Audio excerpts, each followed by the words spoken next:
अध्यक्ष महोदय, नवीन सरकार आल्यानंतर जवळपास आता 1 वर्षाचा कालावधी हा पूर्ण झालेला आहे आणि या 1 वर्षाच्या कालावधीमध्ये सरकारने जी काही आव्हानं आली त्या आव्हानांचा अतिशय समर्थपणे सामना केला आहे. आम्ही महायुतीतले तीनही नेते या शासनामध्ये एकत्रितपणे निर्णय करतो आणि झालेले निर्णय याची अंमलबजावणी करण्याचा प्रयत्न हा सातत्याने आपण करत असतो. नुकतीच नगरपालिकेची निवडणूक झाली. आता महापालिका, जिल्हा परिषदा अशा निवडणुका पुढच्या काळामध्ये होतील. अनेक वर्ष निवडणुका न झाल्यामुळे खरं म्हणजे स्थानिक स्तरावर काम करणारे जे कार्यकर्ते आहेत त्यांच्याही मनामध्ये एक दुःख होतं. पण आता या निवडणुका सुरू झाल्यामुळे आपली लोकशाही ही खालपर्यंत पोहोचवण्याकरता आणि लोकशाहीतलं जे शेवटचं जी संस्था आहे स्थानिक स्वराज्य संस्था त्याच्या निवडणुकीच्या माध्यमातून मला विश्वास आहे की पुढच्या काळामध्ये महाराष्ट्र अतिशय गतीने काम करणार आहे. खरं म्हणजे मध्यंतरी महाराष्ट्राला खूप गोष्टी भोगाव्या लागल्या. कोविडचा काळ आला, अनेक अडचणी आल्या, अनेक स्थगिती आल्या, पण या सगळ्या गोष्टी विसरून जायच्या. कारण आता आपण ठरवलंय महाराष्ट्र आता थांबणार नाहीये. महाराष्ट्र आपल्याला पुढेच न्यायचा आहे आणि म्हणून आपण बघा आमचा प्रयत्न सकारात्मकतेनं पुढे जाण्याचा आहे. अगदी आता नगरपालिकेच्या निवडणुका देखील आपण बघितल्या, त्यातही आम्ही विकासाचाच अजेंडा मांडला. आम्ही कुठेही कोणावर टीका केली नाही, कुठलाही राजकीय विवाद त्या ठिकाणी केला नाही. कारण आता 2035चा अमृत महोत्सवी महाराष्ट्र हा घडवण्याच्या दिशेने आपल्याला वाटचाल करायची आहे आणि म्हणूनच याचं औचित्य साधून सभागृहातल्या दोन्ही बाजूच्या नेत्यांना माझी विनंती आहे की पुढचा काळ आपल्याकरता अत्यंत महत्त्वाचा आहे. अमृत महोत्सवाकडे जाताना रचनात्मक अशा प्रकारच्या कार्यातून आपण महाराष्ट्राला खूप वेगाने पुढे नेऊ शकतो. आपण विरोधी पक्ष आहे, सत्तारूढ पक्ष आहे, हे जरी असलं तरी आपण सगळेच महाराष्ट्राच्या हिताचा विचार करणारे लोक आहोत आणि म्हणून एकत्रितपणे महाराष्ट्राला पुढे नेण्याकरता काय करता येईल याचा विचार आपण केला पाहिजे. आणि म्हणून मला सांगायचं आहे, अब आगे बढ़ चुका हूं मैं, अब आगे बढ़ चुका हूं मैं, पीना था जितना जहर पी चुका हूं मैं, अब पग नहीं रुकने वाले चल चुका हूं मैं, जितना पढ़ना था तुमको पढ़ चुका हूं मैं, अब और आगे बढ़ चुका हूं मैं. आणि म्हणून माझी विनंती आहे,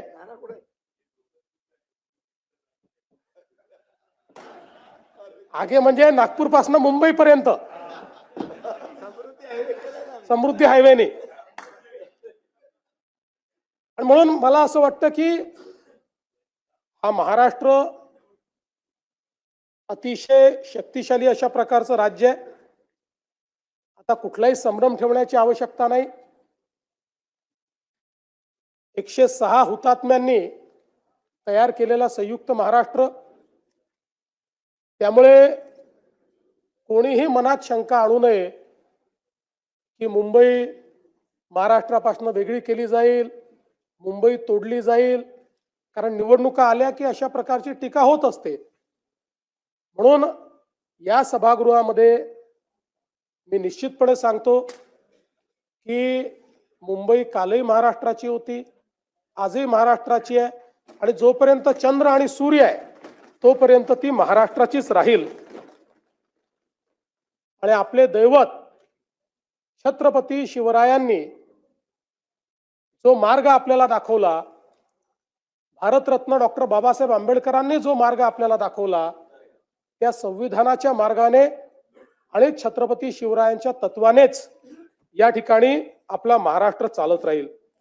हे सांगत असताना मला एका गोष्टीचा अतिशय आनंद आहे की छत्रपती शिवरायांचं तत्व हे महाराष्ट्राला तर नेहमीच मान्य होतं, पण कदाचित देश पातळीवर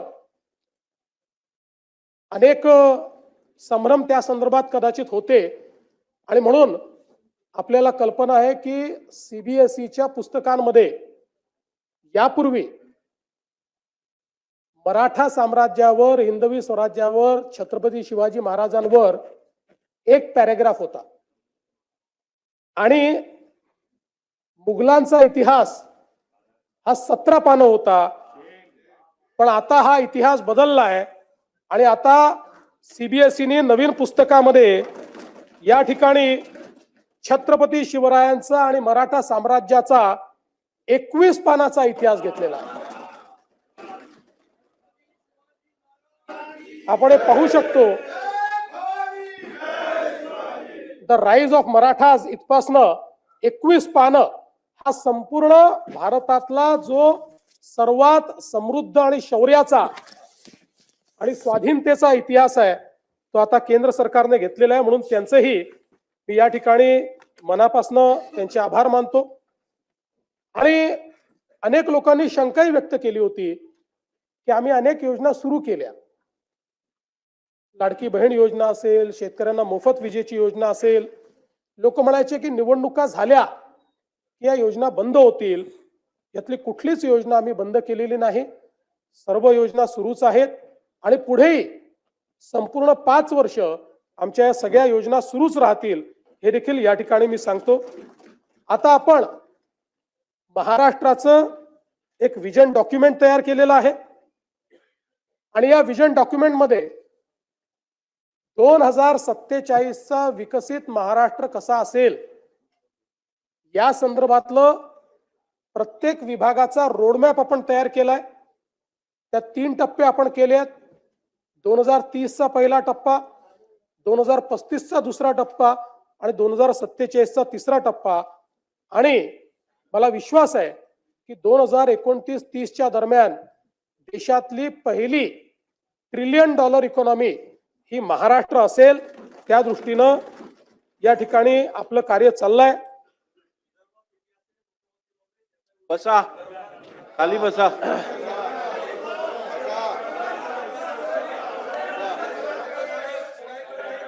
असं आहे, 1 मिनिट, खाली बसा, खाली बसा. हो, असं नाही चालत. सभागृहात असं काम नाही होत. अरे थांबा ना, मी आहे ना, थांबा जरा. अहो खाली बसा, असं काय करताय तुम्ही? तुम्ही पहिल्यांदा निवडून आलेला आहात, त्यामुळे तुम्हाला या सभागृहाची शिस्तही माहिती नाही, या सभागृहाचा डिकोरमही माहिती नाही. त्यामुळे या सभागृहामध्ये ज्यावेळी खाली बसा. या सभागृहात ज्यावेळी मुख्यमंत्री किंवा सभागृहाचे नेते बोलतात तेव्हा एक शिस्त असते. आणि मी जर कंपॅरेटिव्ह सांगायला लागलो ना, मागच्या काळात विदर्भाला काय मिळालं आता काय मिळालं, तोंड दाखवायला जागा राहणार नाही. त्यामुळे प्रत्येक गोष्टीत राजकारण करायचं नाही, लक्षात ठेवा. अध्यक्ष महोदय, आपण जर बघितलं तर सरकारच्या आर्थिक स्थितीच्या संदर्भात देखील अनेक प्रश्न निर्माण करण्यात आले. खरं म्हणजे मी असं म्हणणार नाही की बाबा आपल्या तिजोरीत खूप पैसे आहेत, पण मी एवढं निश्चितपणे सांगू शकतो की देशाच्या मोठ्या राज्यांच्या अर्थव्यवस्थेचा विचार केला तर आजही सर्व निकषांवर पात्र होणारी अर्थव्यवस्था ही महाराष्ट्राची अर्थव्यवस्था आहे.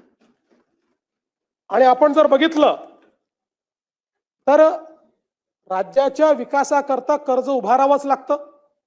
प्रत्येक राज्य ते उभारतो आणि त्यामध्ये रिझर्व्ह बँकेने आणि FRBMने आपल्याला राज्याच्या स्थूल उत्पन्नाच्या 25% कर्ज उभारण्याची परवानगी दिली आहे. 25%च्या वर जर आपण गेलो तर मात्र अर्थव्यवस्था कुठेतरी अडचणीत आली असा त्याचा अर्थ होतो. आपण 2025-26चे जे काही आपले अर्थसंकल्पीय अंदाज आहेत त्याचा आपण विचार केला आणि आतापर्यंत घेतलेल्या कर्जाचा विचार केला तर आपण एकूण स्थूल उत्पन्नाच्या 18.87% एवढंच त्या ठिकाणी कर्ज घेतलेलं आहे. 25% मर्यादेपासून आपण पुष्कळ दूर आहोत. आणि एवढंच नाही तर देशामध्ये केवळ 3 राज्य आहेत की ज्या राज्यांचं हे दायित्व 20% कमी आहेत. त्यातले गुजरात आहे, दुसरं ओरिसा आहे आणि तिसरं आपलं महाराष्ट्र आहे. हे सांगताना मला अतिशय आनंद होतोय. दुसरं असं आहे की राजकोषीय उत्तरदायित्वाच्या अंतर्गत आपण राजकोषीय तूट फिस्कल डेफिसिट हे 3% आतमध्ये ठेवणं गरजेचं आहे. आपण लाडकी बहीण योजना आणि शेतकऱ्यांचे त्या ठिकाणी पैसे देऊन देखील आपलं फिस्कल डेफिसिट 3% आतच आपण ठेवलेलं आहे. आणि याही वर्षी आता चालू जे वर्ष आहे ते संपता ते फिस्कल डेफिसिट 3% आतच ठेवण्यात आपल्याला यश येईल हा मला पूर्णपणे त्या ठिकाणी विश्वास आहे. सरत्या वर्षामध्ये आपण ते 2.76% इथपर्यंतच मर्यादित ठेवलं. त्यामुळे हा जो दुसराही निकष आहे त्याही निकषावर आपली अर्थव्यवस्था ही अजून कुठेही दिवाळखोरीकडे चाललेली नाही. यासोबत आपण जर विचार केला तर महसुली जमेशी व्याजाची जी काही प्रदानाची टक्केवारी आहे ती टक्केवारी आपण जर त्या ठिकाणी बघितली तर आता ती 11.53% दिसते आहे. पण मागच्या वर्षीचे जे ऑडिटेड आपल्याकडे स्टेटमेंट्स आले आहेत त्यात ती 9.38% एवढीच आहे. त्यामुळे याही निकषावर आपण निश्चितपणे कुठेही मागे पडलेलो नाही. आणि हे सगळं करत असताना कदाचित एक आपल्या मनात येऊ शकतं की राज्याने भांडवली गुंतवणूक कमी केली आहे का. तर मला सांगताना यातही आनंद वाटतो. केंद्र सरकारने घालून दिलेल्या निकषापेक्षा जास्त भांडवली गुंतवणूक ही महाराष्ट्राने केलेली आहे. त्यामुळे त्याही बाबतीत कुठलंही कॉम्प्रोमाइज आपण केलेलं नाही. एवढंच नाही तर राजकोषीय उत्तरदायित्व विधेयकाच्या जे काही कलम 9 आहे नियम 9 त्याचे जे काही मानक आहेत या संदर्भात जे आपल्याला बजेट एस्टिमेटचे मंथली सिव्हिल अकाउंट्स तयार करावे लागतात सीएजीच्या माध्यमातून जे तपासले जातात यातही आपण ऋणेतर जमा रक्कमा अर्थसंकल्पीय अंदाजाच्या 40% पेक्षा जास्त अट पूर्ण केली. राजकोषीय तूट अर्थसंकल्पीय अंदाजाच्या 45% पेक्षा कमी अट पूर्ण केली आणि महसुली तूट अर्थसंकल्पीय अंदाजाच्या 45% पेक्षा कमी ही पण अट आपण पूर्ण केलेली आहे. त्यामुळे सीएजीने घालून दिलेल्या या तिन्ही अटी आहेत त्यांच्या रिपोर्टमध्ये देखील आल्या आहेत त्या देखील आपण या ठिकाणी पूर्ण केली आहे. यासोबत महाराष्ट्र हा गुंतवणुकीतही खूप पुढे चाललेला आहे. अनेक लोक म्हणतात तुम्ही एमओयू करता त्या एमओयूचं नेमकं काय होतं. डावोस मध्ये आपण बघितलं तर मागच्या वर्षी जवळपास आपण जी काही गुंतवणूक केली ती 15,72,654 कोटी होती. यापैकी 5,89,631 कोटी ही विदर्भामध्ये होती.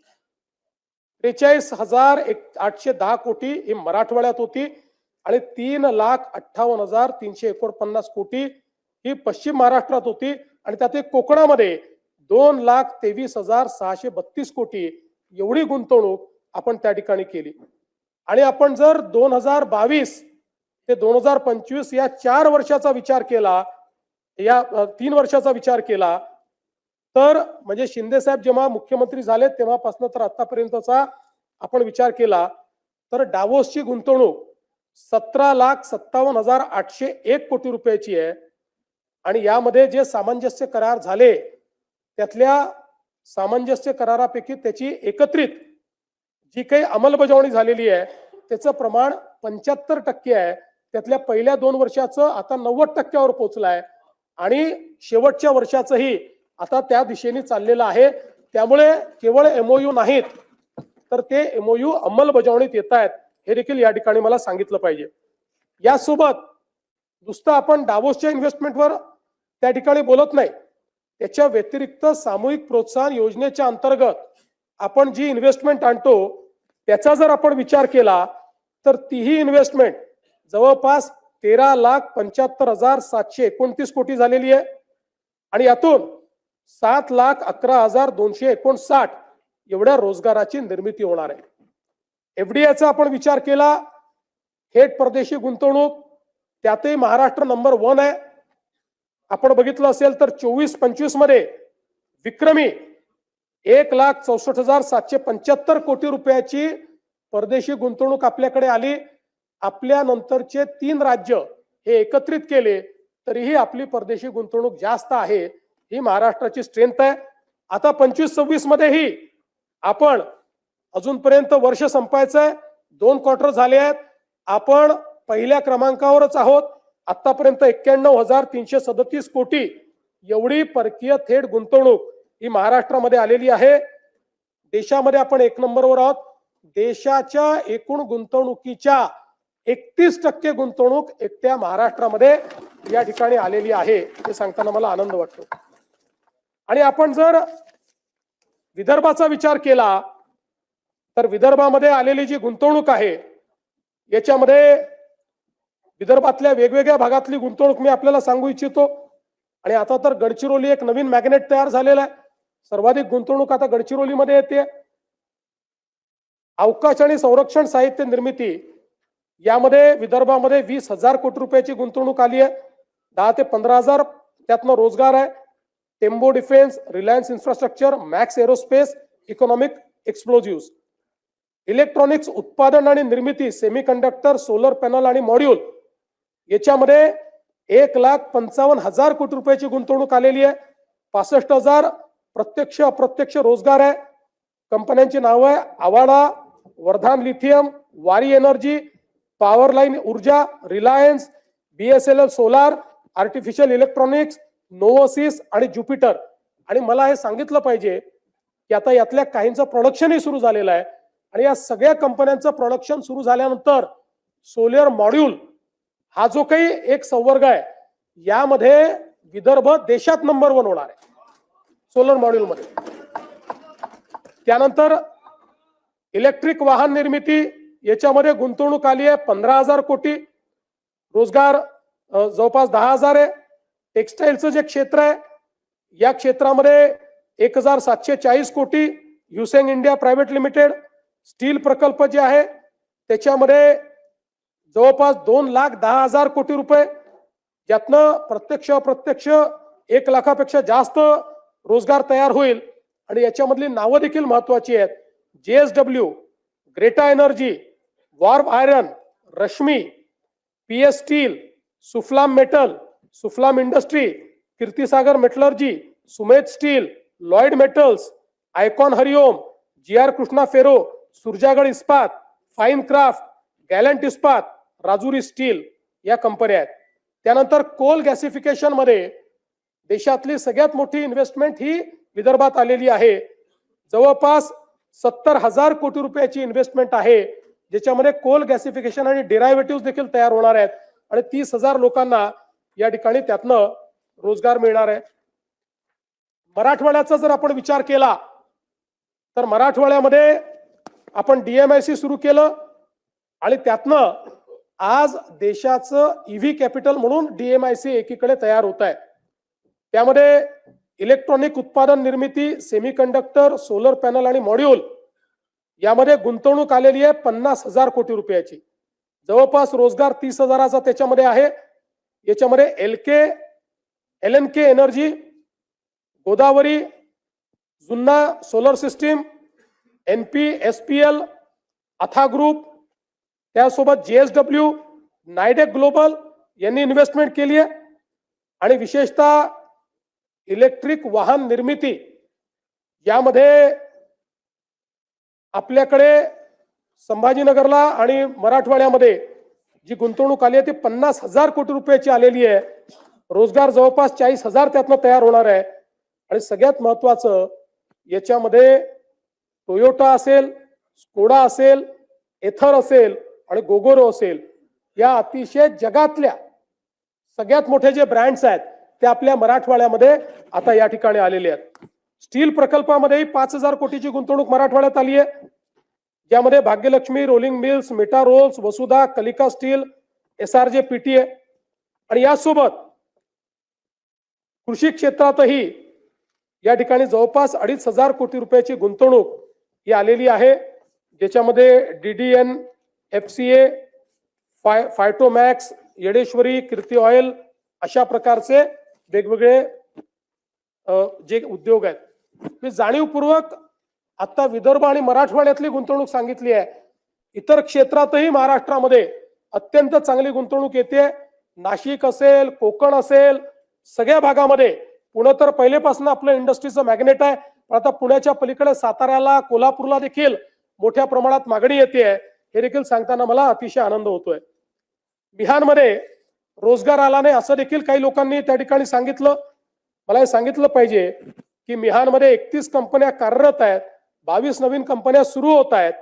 आणि मिहान हे देशातलं एक असं सेंटर आता झालेलं आहे की IT च्या क्षेत्रातले जे बिग 6 आहेत ते सगळेच्या सगळे एका वेळी आपल्याला कुठल्याही मोठ्या शहरात त्यातले 2 दिसतील, 3 दिसतील, 4 दिसतील, 6च्या 6 आज त्या ठिकाणी मिहानमध्ये आहेत.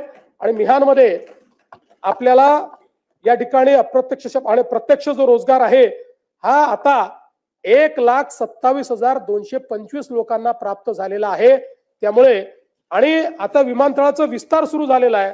विमानतळाचा विस्तार पूर्ण झाल्यानंतर या ठिकाणी मोठ्या प्रमाणात जो काही बदल आहे तो होईल. आणि मग रोजगाराचं सांगत असताना हे देखील सांगितलं पाहिजे की महाराष्ट्रामध्ये आमचं महायुतीचं सरकार आल्यानंतर शिंदे साहेबांच्या नेतृत्वात आम्ही महाभरती हा उपक्रम सुरू केला होता. आणि आता या 3 वर्षामध्ये महाराष्ट्रामध्ये 1,20,000 सरकारी नोकऱ्या आपण दिलेल्या आहेत. आणि पुढच्या 2 वर्षात तेवढ्याच अजून नोकऱ्या या महाराष्ट्रामध्ये आपण देण्याचा निर्णय केलेला आहे. एक प्रकारे महाराष्ट्राच्या इतिहासातली आतापर्यंतची सगळ्यात मोठी भरती ही या राज्यामध्ये करण्याचं काम आपण केलंय. शेतकऱ्यांच्या संदर्भात देखील या ठिकाणी विषय आला की तुम्ही अनाउन्स केले, पैसे मिळाले नाहीत, पैसे दिले नाहीत. खरं म्हणजे आपल्याला कल्पना आहे की या ठिकाणी आपण 32,000 कोटीचं पॅकेज जे घोषित केलं होतं, या 32,000 कोटीच्या पॅकेजमध्ये त्या ठिकाणी 10,000 कोटी हे इन्फ्रास्ट्रक्चरचे होते, 2,000 कोटी आपण नरेगातनं देणार होतो आणि बाकी सगळी थेट मदत होती. या संदर्भात मला आपल्याला सांगितलं पाहिजे की हे जे पॅकेज आहे याच्यामध्ये 3 हेक्टरची मर्यादा आपण ठेवली होती. आणि 3 हेक्टरच्या मर्यादेत NDRFचे पैसे दिल्यानंतर देखील आपण रबीच्या हंगामाकरता 10,000 रुपये अतिरिक्त त्या ठिकाणी हेक्टरी देण्याचा निर्णय केला होता. या संदर्भात पशुपालकांना देखील पशुधन हानीसाठी आपण पैसे द्यायचं कबूल केलं होतं, त्याचे सगळे पैसे आपण दिलेले आहेत. नरेगाच्या अंतर्गत जे आपण म्हटलं होतं त्याची काम चालू आहेत, त्याच्याकरता पूर्ण पैसा आपल्याकडे उपलब्ध आहे. अतिवृष्टीमुळे ज्या बुजलेल्या सिंचन विहिरी होत्या त्याच्या कामाकरता 30,000च्या मर्यादेपर्यंत आपण जे पैसे द्यायचे होते, 27,000 विहिरींच्या दुरुस्तीकरता ते 80 कोटी रुपये आपण उपलब्ध करून दिलेले आहेत. सार्वजनिक उपयुक्त सुविधा, विद्युत काम, रस्ते, इमारती, लघु व मध्यम तलाव आणि दुरुस्ती पुनर्बांधणी या कामांना आपण पैसा उपलब्ध करून दिलेला आहे. आणि त्यातल्या काही कामांना आपण हे सांगितलंय की तुम्ही कामांची सुरुवात करा, आम्ही पुढच्या बजेटमध्ये किंवा त्याच्यामध्ये त्याच्याकरता निधी उपलब्ध करून देऊ. त्यामुळे तेही काम आपण झालंय.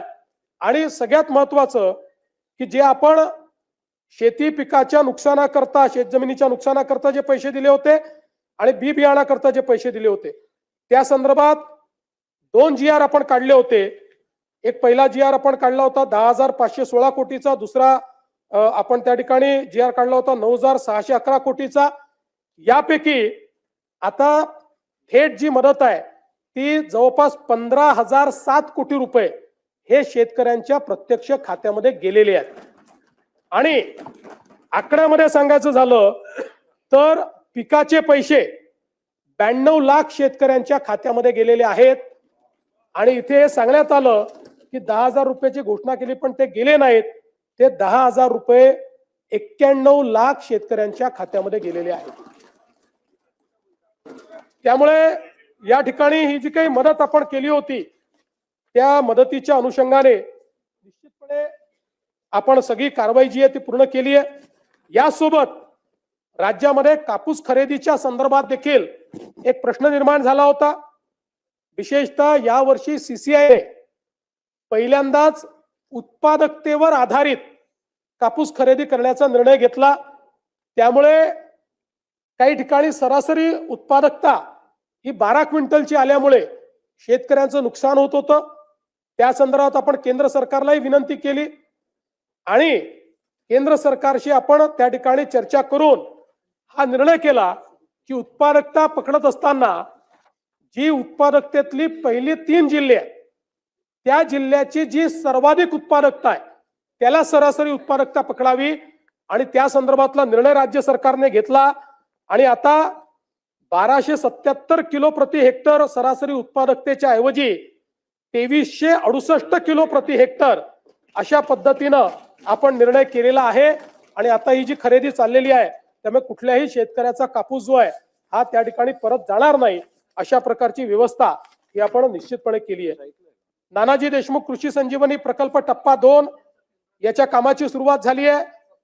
यावर्षी त्याकरता अर्थमंत्र्यांनी 351 कोटी रुपयाची तरतूद आपल्याला दिलेली आहे आणि त्यातनं मोठ्या प्रमाणात विदर्भ आणि मराठवाडा या 2 विभागातल्या शेतकऱ्यांकरता ही कृषी संजीवनीची योजना एक प्रकारे गेम चेंजिंग योजनेच्या पहिल्या टप्प्यातली गावं ही आपल्याला तिथे झालेलं ट्रान्सफॉर्मेशन पाहायला मिळत आहे आणि म्हणून आता हा दुसरा टप्पा चालू झालेला आहे आणि यातनं 3000 गावांमध्ये शेती शाळा घेऊन जवळपास 1300 गावात महिला शेती शाळा घेण्यात आली आणि जवळपास 1,44,000 जे वैयक्तिक शेतकऱ्यांनी अर्ज वेगवेगळ्या योजनांकरता दिले होते त्यालाही पूर्णपणे मान्यता ही देण्यात आलेली आहे।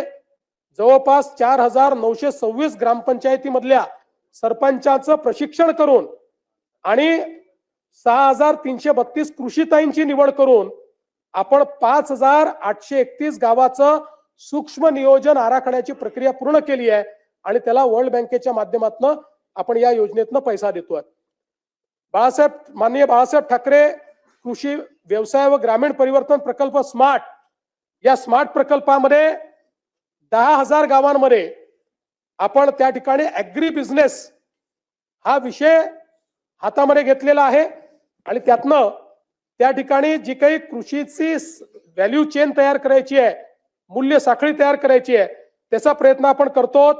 7.5 लाख शेतकऱ्यांना याचा फायदा होणार आहे आणि या अंतर्गत मायक्रो प्रोसेसिंग असेल, गोदाम असेल, प्रक्रिया उद्योग असेल, मिल्स असतील, अवजार बँक असतील आणि मला सांगताना आनंद वाटतो की एकीकडे हा प्रकल्प आहे जागतिक बँकेचा आणि दुसरीकडे मॅग्नेट प्रकल्प आहे की ज्याच्यामध्ये आपण ऍग्री बिझनेसचा दुसरा प्रकल्प आहे ज्यात एफपीओ ला आपण ट्रेनिंग देतोय। याचा परिणाम असा आहे की मध्यंतरीच्या काळात आम्ही काही एफपीओची इंटरॅक्शन केलं त्यातल्या एका एफपीओने आता जवळपास 100 कोटीची उलाढाल ही त्या ठिकाणी पूर्ण केलेली आहे आणि म्हणून मायक्रो प्रोसेसिंग मध्ये आता मोठ्या प्रमाणात हे कार्य देखील आपल्या राज्यात चाललेलं आहे। हे सगळं करत असताना आमच्या शेतकऱ्यांना त्या ठिकाणी मोफत वीज देण्याचा आपण निर्णय केला होता।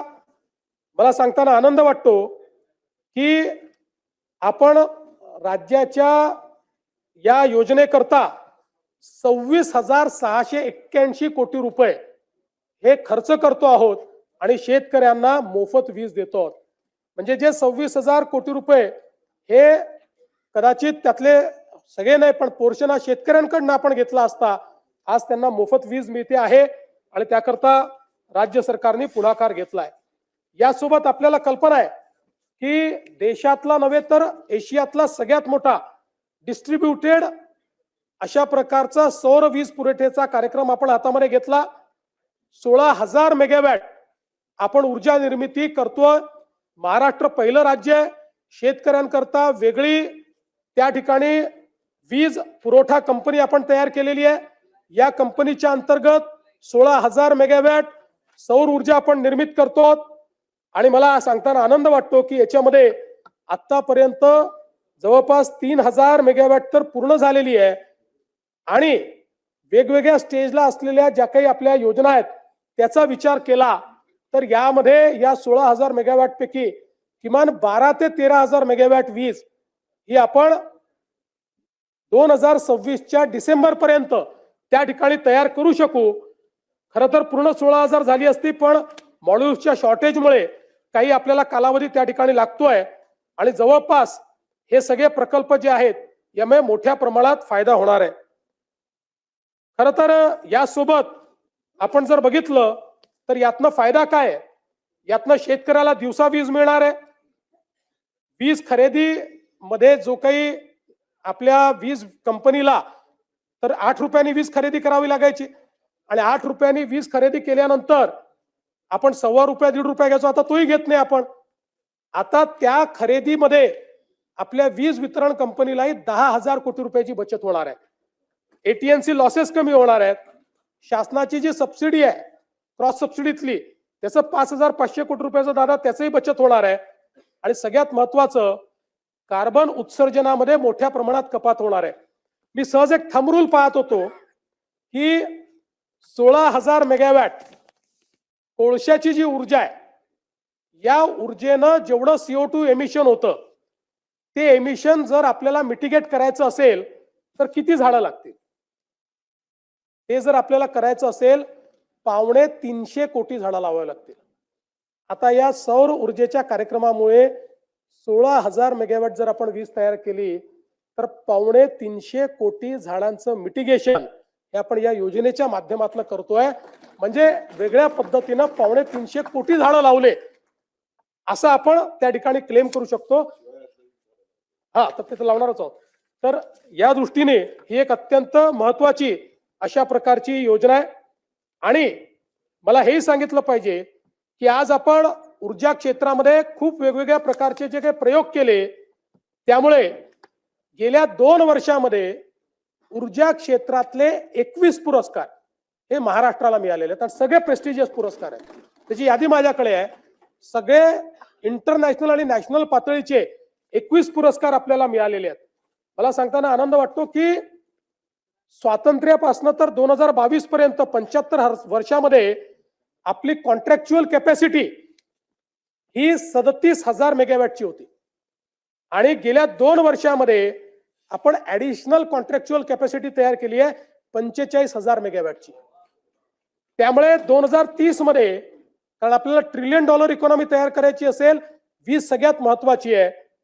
आता 2030 साली आपल्याकडे जी क्षमता असेल कॉन्ट्रॅक्च्युअल स्थापित क्षमता जास्त असेल आपल्याला आपण जी आपण विकत घेणार आहोत महाजेनको कडनं असेल किंवा इतरकडनं असेल ती असणार आहे 82,000 मेगावॅट.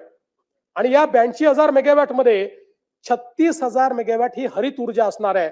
म्हणजे आपण 52% 2030 साली आपलं जे काही ऊर्जा आपली असेल ही त्या ठिकाणी हरित ऊर्जा असेल. आणि हे सगळं करत असताना कॉन्ट्रॅक्च्युअल कॅपॅसिटीमध्ये सगळ्यात कमी दर देशामध्ये हा महाराष्ट्राला मिळालाय.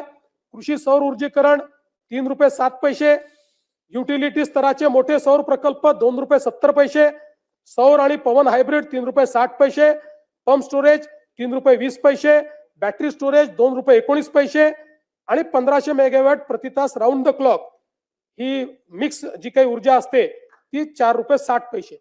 म्हणजे आपण जर विचार केला तर आज आपल्याला अगदी आपण आपली महाजेनकोची जी ऊर्जा घेतो ती कुठे 6 रुपयाला पडते कुठे 7 रुपयाला पडते. पण आता आपली ऍव्हरेज कॉस्ट जी आहे ही ₹3 दरम्यान या सगळ्या नवीन याच्यात आलेली आहे. आणि आपण जर बघितलं तर विशेषतः शेतकऱ्यांना आपण कृषी पंप सौर ऊर्जेवर देणं सुरू केलं आणि इतका प्रचंड प्रतिसाद हा शेतकऱ्यांनी या योजनेला दिलाय. कदाचित राज्याच्या लोकप्रिय योजनांमध्ये आपल्याला लाडक्या बहिणीनंतर याच योजनेचा नंबर लागेल. इतक्या मोठ्या प्रमाणात शेतकरी हा ऍक्सेप्ट करतायत. आणि याच्यामध्ये देशामध्ये PM कुसुम योजनेच्या अंतर्गत आपण मागेल त्याला सौर पंप ही स्कीम चालू केली होती. PM कुसुमच्या अंतर्गत देशामध्ये 11,90,000 पंप स्थापित झाले आहेत. या 11,90,000 पैकी एकट्या महाराष्ट्रामध्ये 7,38,000 पंप आपण स्थापित केले आहेत. हो. आणि हे देखील आपण लक्षात घेतलं पाहिजे की हे करत असताना आपल्यापैकी अनेकांना आठवत असेल विदर्भाचे तर सगळे जे सदस्य आहेत की अनेक वर्ष आपल्या चर्चेचा भाग होता पेड पेंडिंग. 4 वर्षाचे पेड पेंडिंग आहे, 4 वर्षाचे आहेत, 5 वर्षाचे आहेत. आपण वर्षाला सगळ्या महाराष्ट्रात नेऊन 70-80 हजार पंप लावायचे. आता आपल्या महावितरणने नवीन रेकॉर्ड केला. गिनीज बुक ऑफ वर्ल्ड रेकॉर्डने आपल्याला जगातलं हायेस्टचं सर्टिफिकेट दिलं. एका महिन्यात 45,911 पंप आपण लावले एका महिन्यामध्ये. आणि मोठ्या प्रमाणात यातनं शेतकरी खुश आहेत. मी स्वतः शेतकऱ्यांशी इंटरॅक्शन केलं, आपणही करू शकता. आणि अनेक जे संभ्रम होते ते संभ्रम तुटून पडतायत की मग पाणी येईल का. आता दिवसा पाणी येत असल्यामुळे शेतकऱ्यांना त्याचा फायदा आहे. आणि एवढंच नाही तर त्याच्यामध्ये आता नवीन आपण काही इनोव्हेशन्स केले. काही कोल्हापूर जिल्ह्यातनं आमच्याकडे मागणी यायची, आमच्या सुधीर भाऊंची सारखी मागणी असायची की आमच्याकडे नदीतनं डायरेक्ट पाणी घ्यावं लागतं. आता सुधीर भाऊंच्याच ठिकाणी आम्ही एक नवीन प्रयोग केला आणि याच्यामध्ये फक्त एक बूस्टर पंप लावला. अतिशय चांगल्या पद्धतीनं पाणी आलं आणि तिथल्या शेतकऱ्यांनी मला आणि सुधीर भाऊंना धन्यवाद देण्याचा व्हिडिओ देखील त्या ठिकाणी पोस्ट केलाय.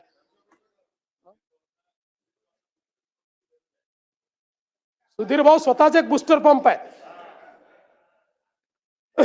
अध्यक्ष महोदय, खरं म्हणजे अनेक गोष्टी या ठिकाणी सांगता येतील, पण एक महत्वाची गोष्ट मात्र मला या निमित्ताने सांगितली पाहिजे की महाराष्ट्र एक अजून नवीन रेकॉर्ड हा या ठिकाणी करतो आहे आणि तो म्हणजे पंप स्टोरेजच्या संदर्भात.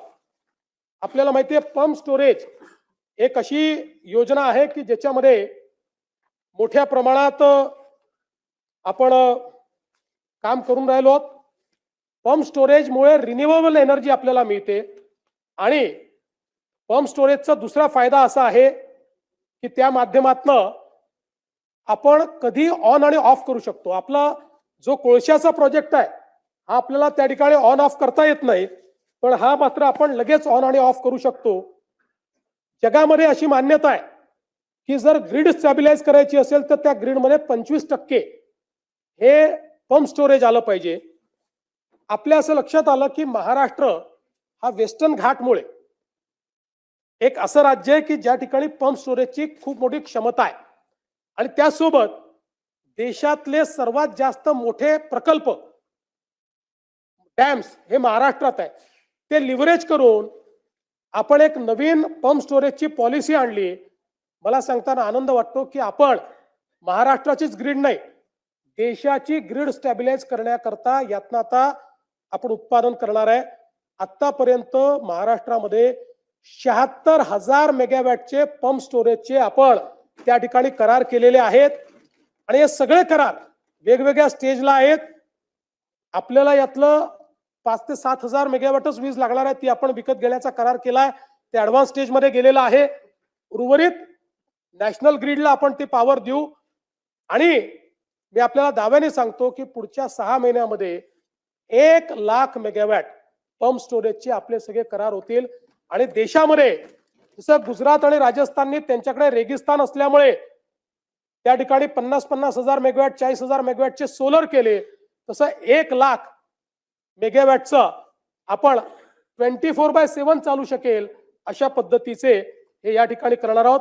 आणि हे करत असताना आपण विजेचे दर देखील आता कमी केले आहेत. त्याची आता माहिती देऊन मी आपला अधिक वेळ घेत नाही, पण या संदर्भातही पुढचे 5 वर्ष गेले 15-20 वर्ष जवळपास आपले विजेचे दर हे दरवर्षी 9% वाढायचे, दरवर्षी 9%. आता पुढचे 5 वर्ष दरवर्षी 2% कमी होणार आहेत. आणि आपल्याला कधी कधी असं ऐकायला मिळतं की या महिन्यात आमचं बिल वाढून आलं, तर त्याच्यामध्ये एक आपल्याला स्पष्टीकरण देऊ इच्छितो की आपलं जे फ्युएल समायोजन आहे हे पूर्वी वर्षाच्या शेवटी व्हायचं. आता MERCने निर्णय दिलाय की ते त्या महिन्यातच करायचं.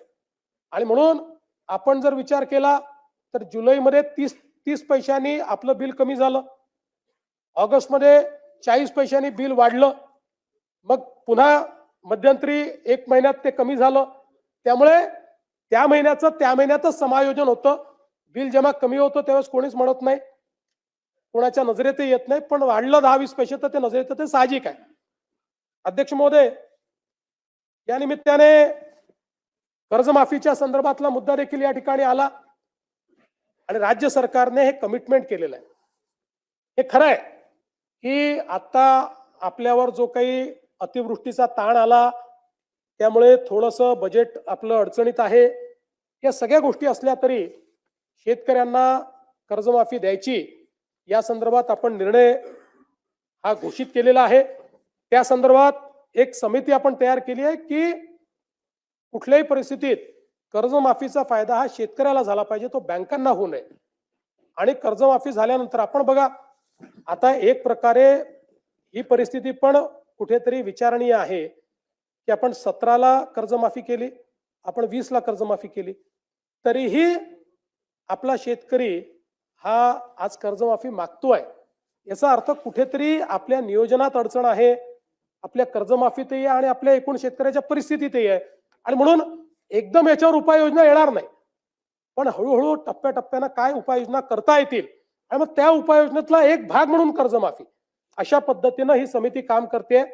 आणि आपण ज्याप्रमाणे घोषित केलाय की 1 जुलैपर्यंत आपण ही जी काही कर्जमाफीची आपली योजना काय असेल, या योजनेच्या संदर्भातले सगळी घोषणा आपण त्या ठिकाणी करू, हे देखील या निमित्ताने या सभागृहाला मी सांगू इच्छितो।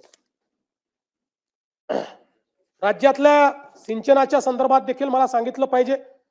विशेषतः सिंचनाच्या अनुशेषाच्या संदर्भात आपण वर्षानुवर्ष चर्चा करतोय।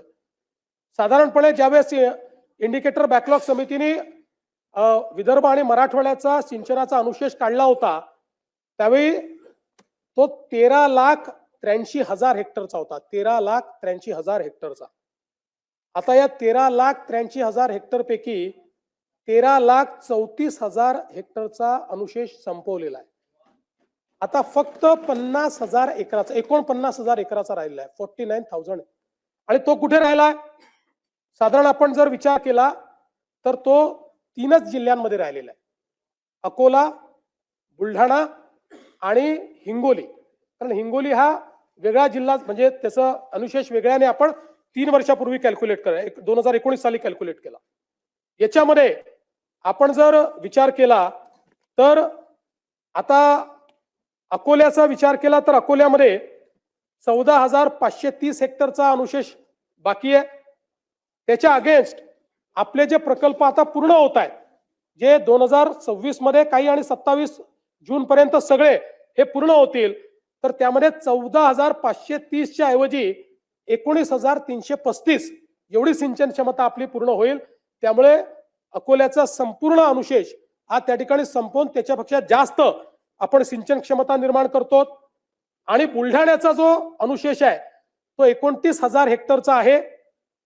आपण त्याच्या अगेन्स्ट जे आता 4 प्रकल्पाची कामं घेतलेली आहेत, त्याच्यामध्ये 29,000च्या अगेन्स्ट 1,68,000 हेक्टरची सिंचन क्षमता तयार करतो। त्यामुळे साधारणपणे आता हे जे काही पॉइंट म्हणजे 49,000 हेक्टरचं जे काही अनुशेष राहिलेला आहे, हा पूर्ण करून त्याच्या पलीकडे आपण आता सिंचन क्षमता निर्माण करू। आणि मला हे देखील सांगितलं पाहिजे की आता समजा विदर्भाचा आपण विचार केला तर विदर्भामध्ये 485 प्रकल्प आहेत, ज्यातनं एकूण 22.31 लक्ष ज्याची सिंचन क्षमता आहे। यापैकी बळीराजा वगैरे सारख्या योजना आणून आपण आता 771 प्रकल्प पूर्ण केलेले आहेत। आता जे काही राहिलेले प्रकल्प आहेत ते 74 प्रकल्प आहेत। हे 74 बांधकामाधीन प्रकल्प जे आहेत, यामध्ये 7.66 लक्ष हेक्टर सिंचन क्षमता तयार होणार आहे, ज्यामध्ये बुलढाणा जिल्ह्यातील जिगाव प्रकल्प अत्यंत महत्वाचा आहे। 1.52 लाख हेक्टर सिंचन क्षमता आमचे संजय कुटेजी आणि संचेतीजी याचा सारखा त्या ठिकाणी पाठपुरावा करत असतात। आणि म्हणून मला सांगताना आनंद वाटतो की आमच्या टप्प्यात हा प्रकल्प आलाय, असं लक्षात आलं, केंद्र सरकारने पैसे दिले, आपण लगेच वर्षभरात तो कंप्लीट करू शकतो। आणि म्हणून आपण या वर्षी त्याला 2,399 कोटी रुपये दिले एका प्रकल्पाला। त्यामुळे आता याचं काम आपण हे पूर्ण करू आणि या एका प्रकल्पामुळे बुलढाणा जिल्हा अनुशेषातनं अधिशेषात जाणार आहे आणि विदर्भाचा अनुशेष हा दूर होणार आहे। यासोबत आपण जर बघितलं तर पूर्व विदर्भाची जी जीवन रेखा म्हणतो आपण, गोसीखुर्द प्रकल्प, आपल्याला माहिती आहे की गोसीखुर्दची सगळी कामं आपण जवळपास पूर्ण केली, पण मग त्याच्यात आपण काही वाढीव कामं घेतली, काही वाढीव योजना त्याच्यामध्ये घेतल्या। त्या योजना देखील आता काम आपण चालू केलंय। जवळपास त्या सगळ्या योजना मिळून 2,54,000 म्हणजे 2.54 लक्ष एवढी सिंचन क्षमता तयार होणार आहे. त्यातली 2.9 लक्ष ही आता ऑलरेडी निर्माण झालेली आहे आणि उर्वरित जी आहे ती करण्याच्या दृष्टीनं जी काही निधीची आवश्यकता होती 1555 कोटी रुपये त्याला देखील आपण दिलेले आहेत. त्यामुळे जून 27 पर्यंत त्याचंही काम पूर्ण होईल. अर्थात आता अजून काही मागण्या त्या गोसीखुर्दवर आमच्याकडे आलेल्या आहेत, पण त्याला आता नवीन प्रकल्प ट्रीट केला जाईल. नाहीतर मग हे मारुतीच्या शेपटीसारखं कधीच संपणार नाही. पण आहे जो डिझाईन प्रकल्प आहे तो मात्र आपण आता कंप्लीट त्या ठिकाणी संपवणार आहोत. आणि एकट्या विदर्भातल्या सिंचन प्रकल्पांकरता 25-26 वर्षामध्ये 7,950 कोटी रुपये एवढी तरतूद आपण त्या ठिकाणी दिलेली आहे. मला हे सांगताना आनंद वाटतो की सन 2023-24 मध्ये सिंचन क्षेत्रात सर्वोत्कृष्ट काम केल्याबद्दल महाराष्ट्राला केंद्र सरकारने पुरस्कार दिलेला आहे. आमचे विखे पाटील साहेब गेले होते तिथे तो पुरस्कार घेण्याकरता आणि हा सर्वोच्च पुरस्कार आहे देशातला सिंचनाचा, तो महाराष्ट्राला मिळालाय. यासोबत विदर्भाचं भाग्य बदलणारा जो आमचा वैनगंगा नळगंगा प्रकल्प आहे त्यातनं 4,04,000 हेक्टर जमीन ओलिताखाली म्हणजे जवळपास 10,26,000 एकर जमीन ही ओलिताखाली येणार आहे. या प्रकल्पाच्या सगळ्या मान्यता आम्ही फायनल केलेल्या आहेत. याचं डिझाईन, ड्रॉइंग, डीपीआर आता हा या महिन्याच्या शेवटी SLTAC कडे जाणार आहे. त्याच्यानंतर SLTAC ला 15 ते 20 दिवस लागतील आणि मग MMRDA ने MWRRA ने अट टाकली होती की अंतिम आराखडा झाल्यानंतर आमची परवानगी घ्यावी. त्यामुळे त्यांच्याकडे जाईल. साधारणपणे फेब्रुवारी 2026 पर्यंत यातल्या सगळ्या मान्यतेच्या प्रक्रिया पार पाडतील आणि त्यानंतर प्रत्यक्ष काम करण्याकरता ॲक्विजिशन आणि टेंडर याचं काम हे सुरू होईल. जवळपास 1,00,000 कोटी रुपयाचा हा प्रकल्प आहे आणि हा प्रकल्प विदर्भाचं ची भाग्यरेषा पूर्ण बदलणार आहे. विदर्भातला जेवढा दुष्काळी भाग आहे त्या भागाला पूर्णपणे या ठिकाणी हिरवा करणारा अशा प्रकारचा प्रकल्प आहे. यासोबत आपल्याला कल्पना आहे की आपण त्या ठिकाणी कोकणातनं गोदावरीच्या खोऱ्यामध्ये 55 TMC पाणी आणायचंय. त्या संदर्भात मराठवाड्यामध्ये पाणी वळवण्याच्या संदर्भात सविस्तर प्रकल्प अहवालाचं काम अंतिम टप्प्यात आहे आणि मार्च 26 पर्यंत ते काम पूर्ण होऊन त्यालाही MWRRA ची मान्यता आम्ही घेऊ आणि त्याच्यानंतर त्याचेही काम पूर्ण करू.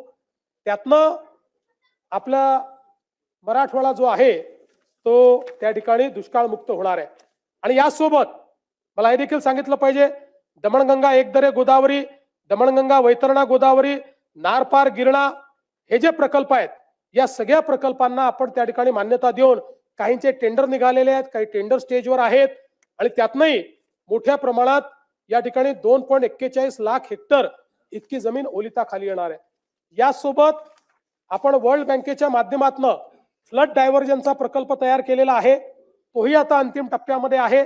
त्यातला पहिला जो पोर्शन आहे त्याचं टेंडरही निघालाय. दुसऱ्या पोर्शनचं अजून फायनल डिझाईन तयार होत आहे, ज्यामध्ये जवळपास कोल्हापूर आणि सांगली इथलं जे फ्लडचं पाणी आहे हे फ्लडचं पाणी आपण डायव्हर्ट करणार आहोत. आणि आपल्याला ऐकून आश्चर्य वाटेल, वर्ल्ड बँकेच्या सिम्युलेशन स्टडीमध्ये असं लक्षात आलं दरवर्षी फ्लडचं वाहून जाणारं पाणी हे 100 TMC आहे. 100 TMC पाणी वाहून जातं. त्यातलं 30-35 TMC आपण त्यातला डायव्हर्ट करू शकतो. हे डायव्हर्ट करून उजनीपर्यंत आणायचं.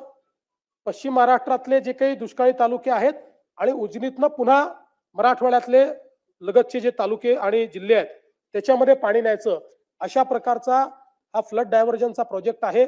वर्ल्ड बँकेने याला सगळ्या प्रकारची मान्यता दिली आहे. त्याला निधी देखील वर्ल्ड बँक देतोय आणि यामुळे मला असं वाटतं की पुढच्या काळामध्ये हे सगळे प्रकल्प, आणि मी असं म्हणत नाही हे जनरेशनल प्रकल्प आहेत, यातल्या काही प्रकल्पांना 7 वर्ष लागतील, काहींना 8 वर्ष लागतील, पण हे प्रकल्प झाल्यानंतर दुष्काळ हा महाराष्ट्रामध्ये भूतकाळ होईल आणि विदर्भ मराठवाड्यातला दुष्काळ हा नेहमी करता संपुष्टात येईल. अशा प्रकारचं एक ट्रान्सफॉर्मेशनल काम हे आपण या ठिकाणी केलेलं आहे. खरं म्हणजे आपण जर बघितलं तर विशेषतः हे सरकार जे आहे हे आणि 2014 पासूनच आपण एक नेहमी प्रयत्न केला की कुठल्याही परिस्थितीमध्ये निधी वाटपामध्ये असमतोल येऊ नये, विदर्भ मराठवाड्यावर अन्याय होऊ नये. राज्यपालांचे पूर्वी निर्देश असायचे, आता ते निर्देश नाही. सुधीर भाऊंनी सांगितलंय की आपले वैधानिक विकास मंडळ पुन्हा जिवंत करा. आपला प्रस्ताव केंद्रात गेलाय, आम्ही पाठपुरावा करतोय, ते जिवंत करू.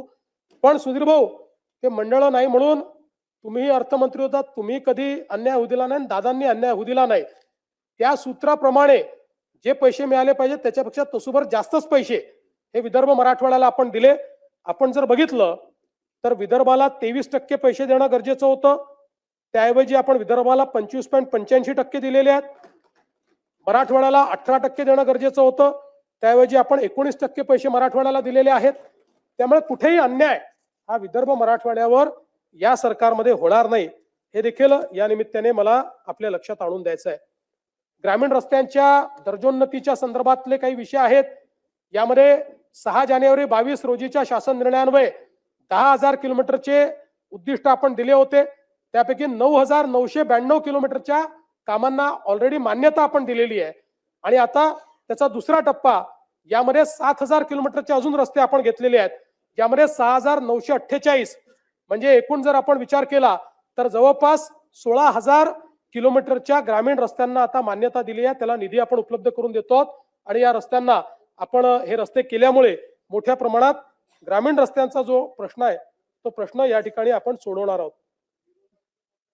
सगळ्या याच्यामध्ये थीमॅटिकली केलं आपण.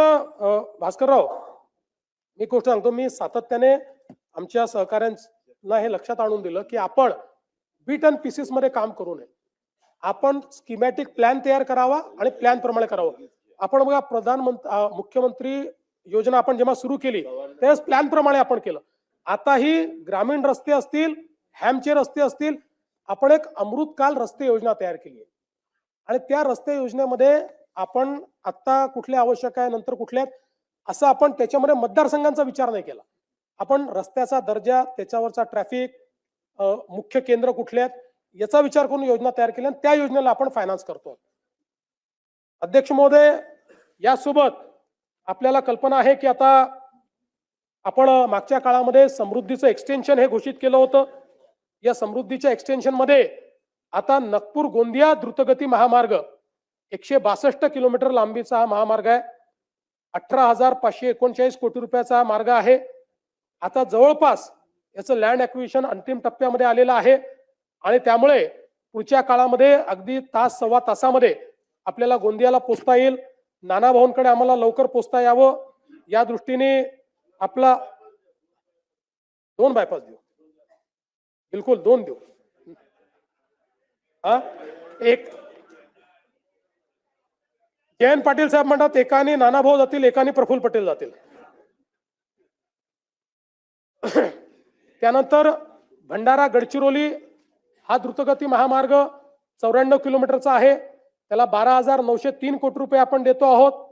याचंही भूसंपादनाचं काम हे प्रगतीपथावर आहे. आणि त्यासोबत नागपूर चंद्रपूर द्रुतगती महामार्ग जो आमच्या सुधीर भाऊंची नेहमी त्या ठिकाणी एक आग्रह असायचा, तर त्याही संदर्भात आपण जवळपास 19,536 कोटी रुपयाचं हे भूसंपादन या ठिकाणी प्रगतीपथावर आहे. यासोबत गडचिरोलीमध्ये मोठ्या प्रमाणात आज मायनिंगचं काम चालू झालेलं आहे. तिथल्या रस्त्यांना मायनिंगचं जे काही वजन आहे ते पेलवलं पाहिजे आणि म्हणून त्या ठिकाणी देखील आपण एक मोठा कॉरिडॉर हा तयार करतो, ज्यामध्ये मोर, कोनसरी, मुळचेरा, हेदरी ते सुरजागड असा आपण हा रस्ता करतो. जवळपास या रस्त्यामुळे चंद्रपूर आणि गडचिरोली जिल्ह्याला मोठ्या प्रमाणात त्याचा फायदा होणार आहे. 2,492 कोटी रुपये त्याच्यावर आपण खर्च करणार आहोत. या व्यतिरिक्त 500 कोटी रुपये अजून वेगळ्या रस्त्यांना देखील गडचिरोलीमध्ये आपण त्या ठिकाणी दिले आहेत. नवेगाव, मोर, कोनसरी, मुलचेरा, हेडरी, सुरजागड या सगळ्या भागातल्या आवाजाऊन जे आहे त्याला देखील याचा मोठा फायदा होणार आहे. आणि या संदर्भात आता बाकी मान्यता प्राप्त आहे आणि वन जमिनीची देखील पहिली मान्यता आपल्याकडे आलेली आहे. बाकी प्रक्रिया आता त्याची जी आहे ती प्रक्रिया चाललेली आहे. यासोबत नागपूर गोवा शक्तीपीठ द्रुतगती महामार्ग हा एक अतिशय महत्वाकांक्षी महामार्ग आहे. याचं नाव जरी नागपूर गोवा असलं तरी देखील याचा सर्वाधिक फायदा हा मराठवाड्याला होणार आहे. मराठवाड्याचं चित्र हा एक महामार्ग बदलून टाकेल. आणि या संदर्भात मागच्या काळामध्ये काही आक्षेपही होते लोकांचे. विशेषतः एक आक्षेप होता जो खरा होता की आपण जी अलाइनमेंट फायनल केली होती ती लोकांनी आपल्या लक्षात आणून दिली की सोलापूर पासनं आपली अलाइनमेंट ही जो राष्ट्रीय महामार्ग आहे त्याला पॅरलल जात होती. आणि त्याच्यामुळे ग्रीनफील्ड महामार्ग का बनवतो? नवीन एरिया ओपन अप होतात. ग्रीनफील्ड महामार्गामुळे अनकनेक्टेड लोक त्याच्याशी कनेक्ट होतात आणि तिथे विकास जातो. आणि म्हणून आमचे जयकुमार गोरेजी, अभिजितजी या सगळ्यांची आम्ही चर्चा केली आणि याची सोलापूर पासनं एक वेगळी नवीन अलाइनमेंट आम्ही तयार केली आहे, जी चंदगड पासनं पुढे मग म्हणजे सोलापूर पासनं जाते, मग सांगलीतनं जाते. आमचे जयंतराव पहिल्यांदा सुटून गेले होते शक्तीपीठ महामार्गातनं, आता तुमच्या जवळ आणला आम्ही. आणि मी तुम्हाला दाव्याने सांगतो की जयंतरावच मला पत्र देतील की हा करा. एवढा फायदा त्यांच्या मतदारसंघाला त्याचा होणार आहे. पंढरपूर जवळून आहे, एकदम पंढरपूर जवळून. त्यामुळे आता आधीचं तर आपलं जवळपास जॉईंट मेजरमेंटही झालेलं आहे, त्याचं ऍक्विजिशन आपण चालू करतोय. ही जी नवीन अलाइनमेंट आहे या नवीन अलाइनमेंटचं आता आपण त्या ठिकाणी, आणि पलीकडे तर चंदगड वगैरे त्यांनी मोर्चा काढूनच आमच्याकडनं महामार्ग न्या म्हटलं, त्यामुळे तिथे काही अडचण नाहीये. आणि आता सांगतो, ज्यांच्याकडनं आम्ही अलाइनमेंट काढली आता तेही लोक आमच्याकडे आलेले आहेत आणि ते म्हणतात आता काढू नका, तुम्ही इथनंच अलाइनमेंट ठेवा. पण त्यांना आम्ही सांगितलं की तुमच्या विरोधामुळे आम्ही काढलेली नाही, हा अधिक फिजिबल आम्हाला मार्ग मिळालेला आहे. आणि गतिशक्ती प्लॅटफॉर्मवर तो मार्ग नेल्यामुळे गतिशक्ती प्लॅटफॉर्मचा काय फायदा आहे बघा, की जवळपास सगळी वन जमीन आम्हाला त्यातनं वगळता आली. अगदी थोडीशी वन जमीन आली आहे, त्यामुळे त्याचं परमिशन मिळणं अतिशय सोपं झालेलं आहे. आणि खूप मोठ्या प्रमाणात हा मार्ग आपले सगळे शक्तीपीठ तर कनेक्ट करेलच, पण मी तुम्हाला सांगतो की विशेषतः जो दुष्काळी भाग आहे मराठवाड्याचा आणि पश्चिम महाराष्ट्राचा देखील, त्याचं चित्र बदलणारा हा महामार्ग ठरेल. याचं काम हे या 2026 मध्येच सुरू झालं पाहिजे, अशा पद्धतीनं आम्ही हा प्रयत्न करतो. आपण बघा, या एका महामार्गामुळे आपला जो 18 तासाचा प्रवास आहे तो 8 तासावर येणार आहे. इतक्या मोठ्या प्रमाणात ही कनेक्टिव्हिटी. आणि सगळ्यात महत्वाचं काय, आपला लूप तयार होतोय.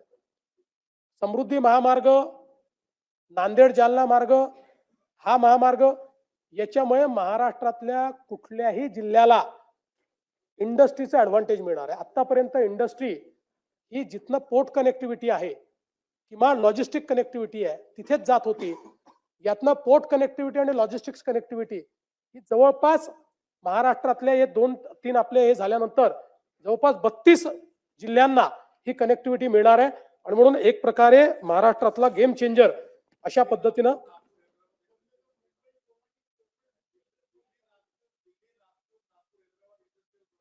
करणार आहे. तो केंद्राने अनाऊन्स केला तो. हो हो, मी जरा काय झालं, थोडा जास्त अभ्यास विदर्भ मराठवाड्याचा करून आलो ना.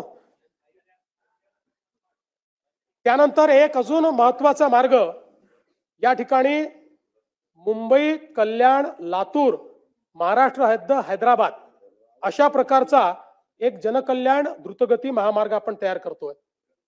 आता हा जो महामार्ग आहे, आज जर आपण विचार केला तर आपल्याकडे मुंबईहून हैदराबादला जाण्याकरता जो एक मार्ग आहे तो समजा समृद्धी महामार्गाने जालना, नांदेड, निजामाबाद असं गेलो 717 किलोमीटर आहे.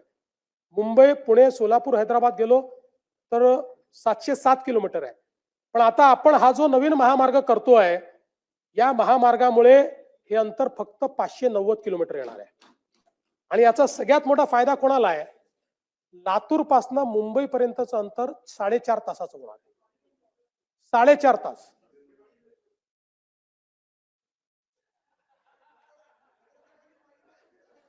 तुम्ही मागितलं म्हणून तर मी दिलाय. माझी सही करू शकतो ना. हे दिलेलं आहे, त्यामुळे याची एकूण महाराष्ट्रातली लांबी 450 किलोमीटर आहे. कर्नाटकात 61 किलोमीटर आहे, तेलंगणात 79 किलोमीटर आहे. सगळे येतील. जवळपास 36,000 कोटी रुपयाचा हा महामार्ग आहे. नाव सांगितलेलं मी. या महामार्गामुळे ठाणे, पुणे, अहिल्यानगर, बीड आणि लातूर असे 5 जिल्हे या ठिकाणी जोडले जातील. अंतर 130 किलोमीटरने कमी होईल आणि मुंबई ते लातूर प्रवास मी सांगितलं तसा 4 तासावर येईल. सगळ्यात महत्वाचं काय की हा बदलापूर पाशी येतो. आता बदलापूरला आपण टनेल तयार केलाय. त्या टनेल मधनं 15 मिनिटात आपण अटल सेतूवर पोहोचतो. त्यामुळे जो व्यक्ती लातूरून निघालेला आहे तो तिथे आल्यानंतर 15 मिनिटाला अटल सेतूवर येऊन अटल सेतूच्या माध्यमातून पुढच्या 20 मिनिटात मुंबईत येऊ शकेल. अशा प्रकारची ही कनेक्टिव्हिटी आहे. यातनं या सगळ्या जिल्ह्यांना वाढवण बंदर, नवी मुंबई विमानतळ याचं देखील एक मोठी कनेक्टिव्हिटी मिळते आहे आणि मला असं वाटतं की खूप मोठा फायदा या माध्यमातून निश्चितपणे होणार आहे. यासोबत गडचिरोलीमध्ये देखील आपण एक विमानतळ तयार करायचा निर्णय घेतला होता. त्याचं लँड ॲक्विजिशनचं काम आता आपण चालू करतो. मला सांगताना आनंद वाटतो की आपण केंद्र सरकारला त्याचा OLS सर्व्हे दिला होता. त्याला त्यांनी मान्यता दिलेली आहे. त्याची फिजिबिलिटी ही ॲसर्टन झाली आहे आणि आपला प्रयत्न आहे की पुढच्या काळामध्ये Gadchiroli gateway to South India आपल्याला करायचं आहे आणि गडचिरोलीला पूर्ण क्षमतेची धावपट्टी ही आपण त्या ठिकाणी तयार करणार आहोत. त्या संदर्भातली जागा आपल्याकडे तिथे उपलब्ध आहे. गडचिरोलीपासून 8व्या किलोमीटर शहरापासून हा एअरपोर्ट आपण महामार्गाच्या लगत त्या ठिकाणी तयार करणार आहोत आणि नंतर चंद्रपूर पासून तिथे डेडिकेटेड रस्ता आणून सुधीर भाऊंना नागपूरच्या ऐवजी गडचिरोलीतनंच फ्लाईट मिळालं पाहिजे.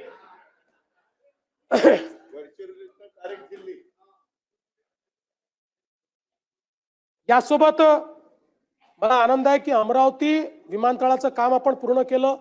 नाईट लँडिंगची व्यवस्था आपण त्या ठिकाणी केली आणि आता एशियातली सगळ्यात मोठी हवाई प्रशिक्षण संस्था एअर इंडियाच्या माध्यमातून तिथे सुरू होते. त्याचं काम आता जवळपास बांधकाम पूर्ण झालेलं आहे.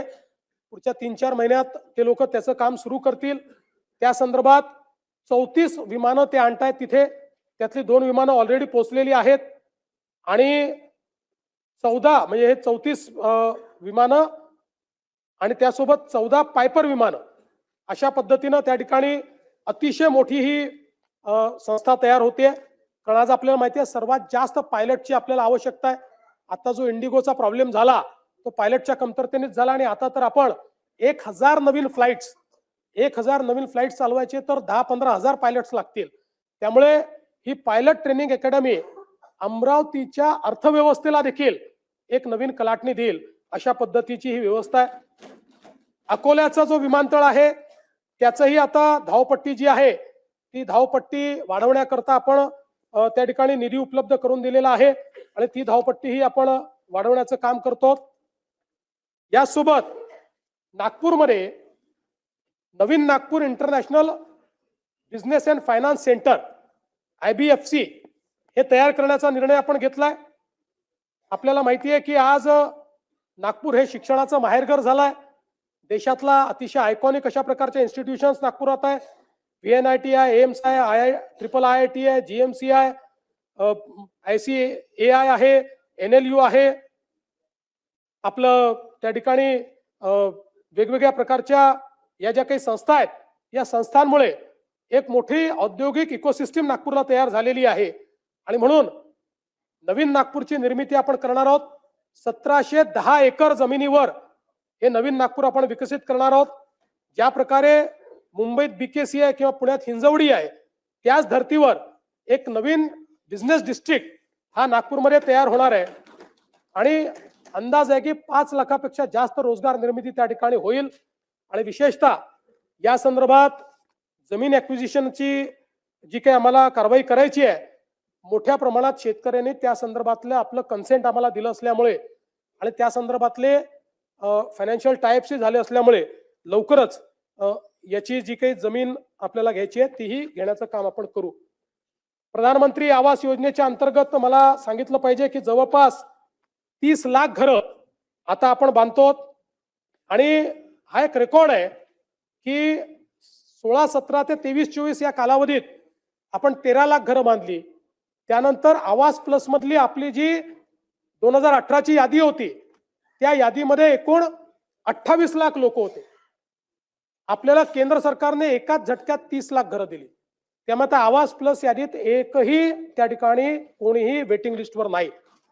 आणि त्यानंतर आपल्याला ही परवानगी दिली की आता तुम्ही नव्याने कोणाची जर तुम्हाला नोंदणी करायची असेल तर त्याकरता नोंदणीचं पोर्टल उघडलं आणि हे 30 लाख घरं, त्यातले 3 लाख पूर्णही झाली. या 30 लाख घरांना आपण ऍडिशनल 50,000 रुपये द्यायचं ठरवलेलं आहे आणि प्लस रूफटॉप सोलर देतो. हे पहिल्या दिवशीपासनं यांना विजेचं बिल येणार नाही, अशा प्रकारची व्यवस्था ही आपण या ठिकाणी केली आहे. तर म्हणजे झोपडपट्टी पुनर्वसनाशी संबंधित काही महत्वाचे मुद्दे आहेत, पण त्या संदर्भात माननीय उपमुख्यमंत्र्यांनी आपलं जे काही याचं उत्तर होतं लक्षवेधीचं, त्या संदर्भातल्या घोषणा केल्या. त्यामुळे मी पुन्हा सांगून आपला या ठिकाणी वेळ घेणार नाही. जे काही आपण वेगवेगळे प्रस्ताव या ठिकाणी करतो, ज्यामध्ये बीडीडी चाळ असेल, जीटीबी नगर असेल, बांद्रा रिक्लेमेशन असेल, आदर्श नगर असेल, मोतीलाल नगर असेल, एसव्हीपी नगर असेल, प्रत्येक ठिकाणी मोठ्या प्रमाणात पुनर्वसित लोक करून अधिकची आपण निर्मिती करतो. म्हाडाच्या 56 वसाहतीची योजना आपण केली आहे. त्या संदर्भात सेवा शुल्क आपण माफ केलेलं आहे. म्हाडा अभिन्यासातील भोगवटा प्रमाणपत्र प्रलंबित असलेल्या इमारती करता देखील आपण अभय योजना त्या ठिकाणी तयार केली आहे. स्वयं पुनर्विकासाचं अधिमूल्य हे देखील आपण त्या ठिकाणी कमी केलेलं आहे. अमीनभाई कमाटीपुराचा देखील आपण 33/9चा पुनर्विकासाचा प्रस्ताव त्या ठिकाणी टेंडर काढून आता त्यालाही आपण मान्यता दिलेली आहे. मुंबईतल्या जुन्या आणि मोडकळीस आलेल्या उपकर प्राप्त इमारतीच्या पुनर्विकासाचं नवीन धोरण आपण त्या ठिकाणी मांडलेलं आहे. स्वयं पुनर्विकासाच्या संदर्भात प्रवीण दरेकर यांच्या नेतृत्वात आपण एक कमिटी तयार केलेली आहे आणि अतिशय चांगल्या शिफारसी आल्यामुळे त्यालाही आपण चालना दिली आहे. जवळपास 1600 इमारती आता या स्वयं पुनर्विकास योजनेमध्ये त्या ठिकाणी पुनर्विकास करतायत. आपलं जे काही विशेषतः जलजीवन मिशन आहे, या जलजीवन मिशनचे कामं जे अर्धवट राहिलेले आहेत त्या संदर्भात मुद्दा या ठिकाणी उपस्थित होतो. आपल्याला कल्पना आहे की जवळपास 35,000 कोटी रुपये आपण याच्यावर खर्च केले आहेत. पण जे काही सुरुवातीच्या काळातल्या डिझाईनच्या चुका असतील किंवा बाकी गोष्टी असतील, आता अर्धवट कामं पूर्ण करण्याकरता या योजनेला 44,000 कोटी रुपये अजून लागणार आहेत. 44,000 कोटी, 44,000 कोटी, 44,000.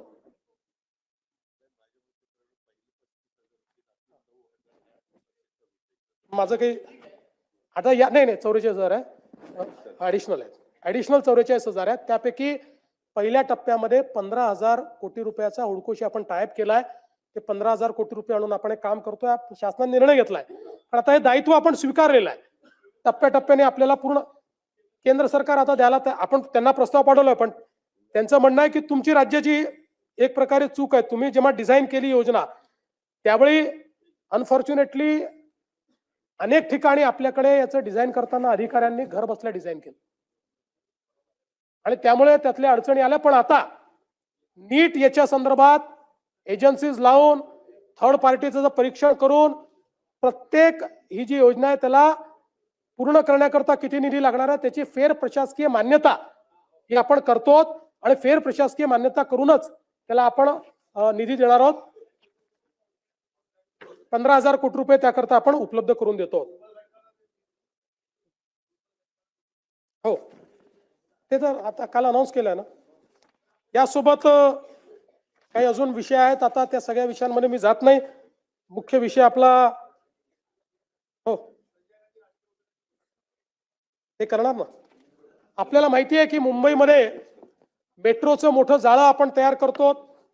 आतापर्यंत मुंबईमध्ये जी मेट्रोची लांबी कार्यरत आहे ती लांबी जवळपास 91 किलोमीटरची आहे. या 91 किलोमीटरच्या लांबीमध्ये रोज जवळपास 9,50,000 प्रवासी हे प्रवास करतायत आणि आता पुढच्या 2 वर्षामध्ये या 91 किलोमीटर सोबत अजून 132 किलोमीटरची लांबी ही कार्यान्वित होईल. आम्ही निर्णय केला आहे की दरवर्षी 50 ते 60 किलोमीटर काम पूर्ण करायचं आणि त्यामुळे मोठ्या प्रमाणात मुंबईची कनेक्टिव्हिटी ही त्यातनं वाढणार आहे. पुण्यामध्ये 33 किलोमीटरचा मार्ग कार्यान्वित झालाय. त्यात 2.23 लाख प्रवासी सुविधेचा लाभ घेतात. आता ऍडिशनल त्या ठिकाणी 45 किलोमीटरचं काम प्रगतीपथावर आहे, ज्यातलं 27 किलोमीटर हे आपण पुढच्या 1.5 वर्षामध्ये पूर्ण करणार आहोत. नागपूरमध्ये 40 किलोमीटरचं काम पूर्ण झालंय. रोज जवळपास 1,10,000 प्रवासी त्याचा लाभ घेतात आणि अजून आपण 43 किलोमीटरचं काम आता हातामध्ये घेतलंय, जे पुढच्या 2 वर्षामध्ये आपण त्या ठिकाणी पूर्ण करू. यासोबत मुंबईमध्ये जी वेगवेगळी कामं आपण हातामध्ये घेतलेली आहेत, ज्यामध्ये आपल्याला कल्पना आहे की आपण आता ऑरेंज गेट टनेलचं काम चालू केलेलं आहे, ज्यातनं आपण भुयारी मार्ग करतो. आपण जो कोस्टल रोड आहे त्याचा नॉर्थ कोस्टल रोड करतो. आता आपण बांद्र्याहून वर्सोवाला पोहोचू. वर्सोवापासनं दहिसर आणि दहिसरपासनं भाईंदर अशा प्रकारचा आपण रस्ता आता केलेला आहे. आणि त्यासोबत आपण भाईंदरच्या उत्तरपासनं विरारपर्यंत हा देखील एक समुद्री मार्ग यालाही मान्यता दिलेली आहे आणि त्यालाही पुढच्या काळामध्ये आपण करणार आहोत. यासोबत वेगवेगळे जे टनेल्स आहेत ते देखील आपल्याला या ठिकाणी माहिती आहेत की ज्यातनं आपण मोठ्या प्रमाणात काम चालू केलेलं आहे. ठाणे ते बोरिवली भुयारी मार्ग, गोरेगाव ते मुलुंड लिंक रोड, उल्वे सागरी किनारा मार्ग, अटल सेतू इंटरचेंज आणि त्यासोबत आपल्याला माहिती आहे की मिसिंग लिंक जी आहे त्याचेही काम आता आपण पूर्ण करतो आहोत. पुण्याचा चक्राकार मार्ग आहे, त्याचेही काम आपण आता हातामध्ये घेतलेलं आहे. या माध्यमातून मोठ्या प्रमाणात पुणे आणि मुंबई या महानगरांमध्ये आपण काम करणार आहोत.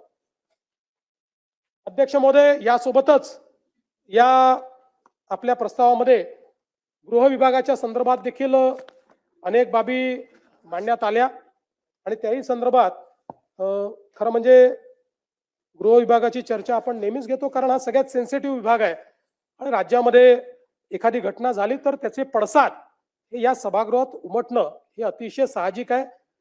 ते प्रतिबिंब निश्चितपणे उघडत असतं. आपण जर बघितलं तर क्राईम इन इंडियाच्या रेकॉर्ड प्रमाणे आपण प्रति लाख लोकसंख्येचा विचार केला तर गुन्ह्यांमध्ये क्राईम रेटमध्ये महाराष्ट्र 8व्या क्रमांकावर आहे.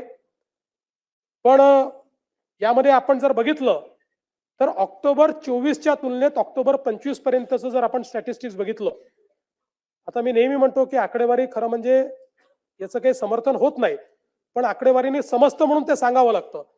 तर आपण जर बघितलं तर ऑक्टोबर 24च्या तुलनेत ऑक्टोबर 25 पर्यंत गुन्ह्यांमध्ये जवळपास 7,711 गुन्ह्यांची घट आहे, म्हणजे जवळपास 2.5% ती घट आहे. आणि याच्यामध्ये गत वर्षीपेक्षा खून, दरोडा, जबरी चोरी, घरफोडी त्यानंतर या गुन्ह्यांमध्ये लक्षणीय वाढ झाली आहे. मात्र बलात्कार हा जो गुन्हा आहे त्याच्यामध्ये 375 वाढ झालेली आहे. दोषसिद्धीचं प्रमाण हे मात्र मला या सभागृहाच्या नजरेस आणून द्यायचं आहे की 3 नवीन कायदे आल्यानंतर काय परिणाम आहे. आपल्याला माहिती आहे 2013 साली आपलं दोषसिद्धीचं प्रमाण हे 9% होतं. 100 गुन्हेगारांपैकी 91 गुन्हेगार सुटायचे, 9% होतं. त्यानंतर आपण 14 पासून ज्या उपाययोजना केल्या त्या उपाययोजनांच्या आधारावर आपण ते 50% पर्यंत आणलं. पण आता नवीन कायदे आल्यानंतर म्हणजे ऑक्टोबर 24 मध्ये आपलं दोषसिद्धीचं प्रमाण हे 50% होतं. आपण जर बघितलं तर आता नवीन कायदे आल्यानंतर हे दोषसिद्धीचं प्रमाण आपलं गेलंय 96.24% पर्यंत. 96.24 आणि असं नाही 70,000 गुन्हे त्यातलं हे आहे 96.24%. आणि अर्थात त्यातले समजा आपण छोटे गुन्हे काढून टाकले, काही कंपाऊंडिंग होतं तरी 70% गंभीर गुन्ह्यात आहे. म्हणजे हे 3 कायदे किती इफेक्टिव्ह आहेत याचं हे उदाहरण आहे.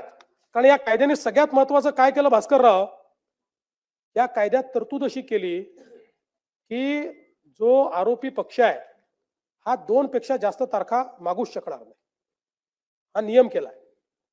2 पेक्षा जास्त तारखा त्यांनी मागितल्या तर ऑब्जेक्शन आपल्याला घेता येतं आणि त्याच्याकडे सबळ रिझन आहे का हे ॲसर्टन झालं तरच त्याची कारणं नोंदवून त्याला पुढची तारीख जज देऊ शकतो. त्यामुळे कुठलाही जज अशा प्रकारे तारीख देत नाही आणि म्हणून वेगही वाढलाय आणि दोषसिद्धीचं प्रमाण जे आहे हे देखील जवळपास 96.24% पर्यंत आलेलं आहे. त्याबरोबर आपण डायल 112 जी यंत्रणा केली आहे त्यात कॉल प्रतिसाद जो आहे तोही 15 मिनिटं आधी आपला प्रतिसाद होता, तो आता 7.37 मिनिटापर्यंत खाली आलेला आहे. त्यामुळे त्यातही लवकर आपण प्रतिसाद देतो. विशेषतः सगळी चर्चा महिला आणि बालकांवरील अत्याचाराच्या संदर्भात होते आणि ते योग्यही आहे. आपल्याला माहिती आहे की 2013 नंतर जेव्हा आपण सगळ्या डेफिनेशन बदलल्या आणि डेफिनेशन बदलून फ्री रजिस्ट्रेशन ऑफ कंप्लेंट हा विषय हाती घेतला त्यावेळी म्हणजे निर्भयाच्या कांडानंतर, त्यानंतर सगळ्या देशामध्ये सगळ्या राज्यांमध्ये महिलांच्या गुन्ह्यांच्या रजिस्ट्रेशन मध्ये मोठ्या प्रमाणात वाढ झाली आहे.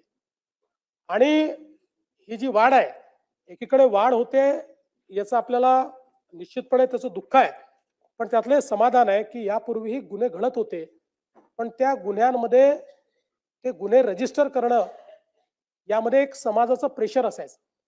कारण आपण पुढे मी तुम्हाला दाखवतो 99% गुन्हे हे जवळच्या लोकांकडनं घडलेले असतात आणि म्हणून समाजाचं प्रेशर असायचं. आज महिला समोर येत आहेत, आज वेगवेगळ्या कमिट्या आपण तयार केल्या, कुठे विशाखा कमिटी आहे, कुठे अजून निर्भया कमिटी आहे. यामुळे मोठ्या प्रमाणात या गुन्ह्यांची नोंद आता महिला पुढे येऊन करतायत. समाजही त्यांच्या पाठीशी उभा राहतोय. आता तू करू नको, समाज काय म्हणेल, अशा प्रकारची अवस्था त्या ठिकाणी नाही.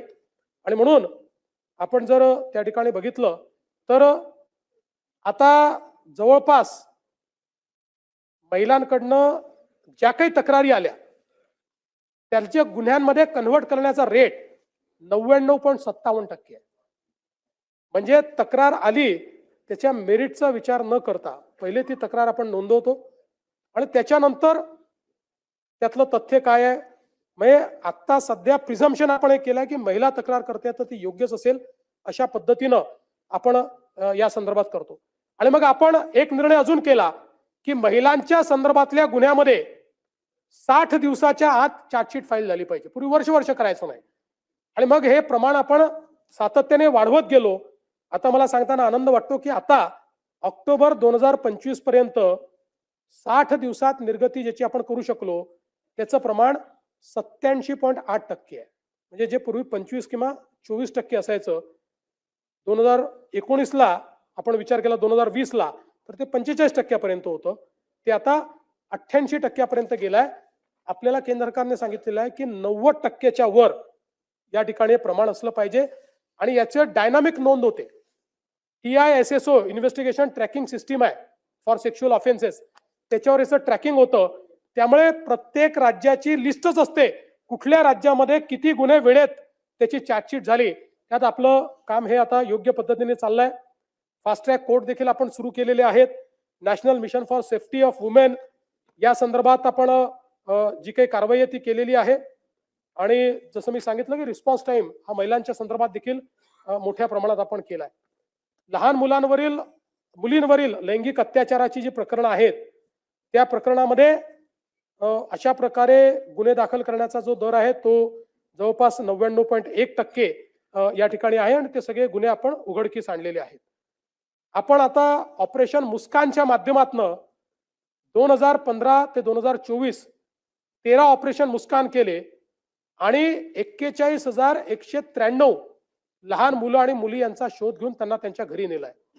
सगळ्यात महत्वाचं काय आहे तर याच्यामध्ये जवळपास 20,000 मुलं आणि 8,000 मुली ज्या आपण शोधून घरी पोहोचवल्या ते आपल्या रेकॉर्डवरच नव्हत्या.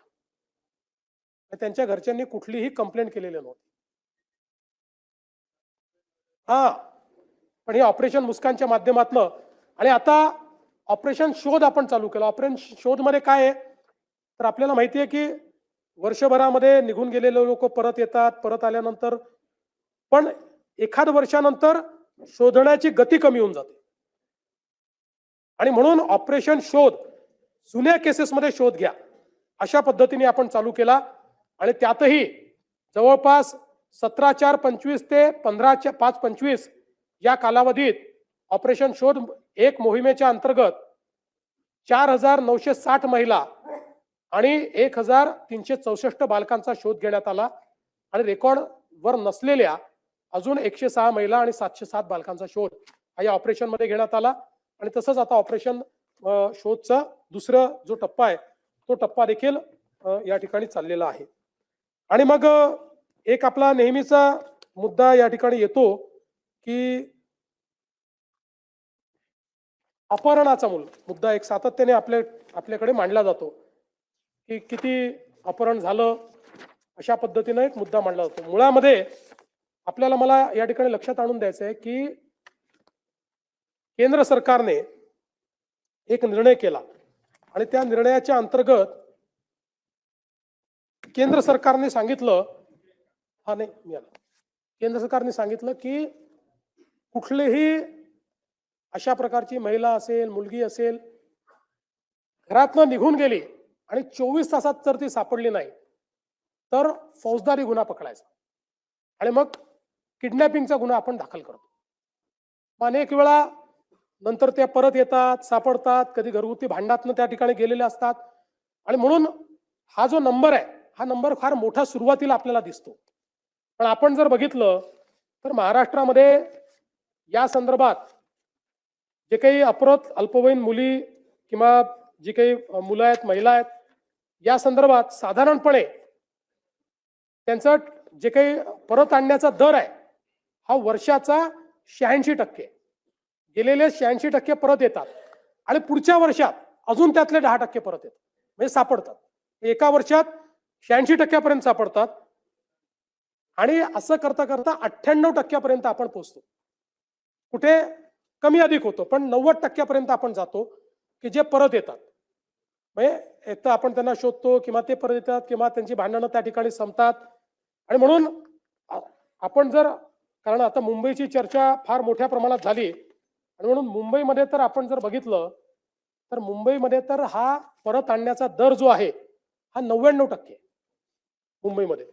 आपण जर विचार केला 2022 सालचा तर 2022 मध्ये त्या ठिकाणी एकूण जे काही अशा केसेस, फौजदारी गुन्हे किडनॅपिंगचे किंवा निघून गेल्याचे झाले, त्यात 1892 पैकी 1870 परत आले, म्हणजे 99% हा रेट आहे.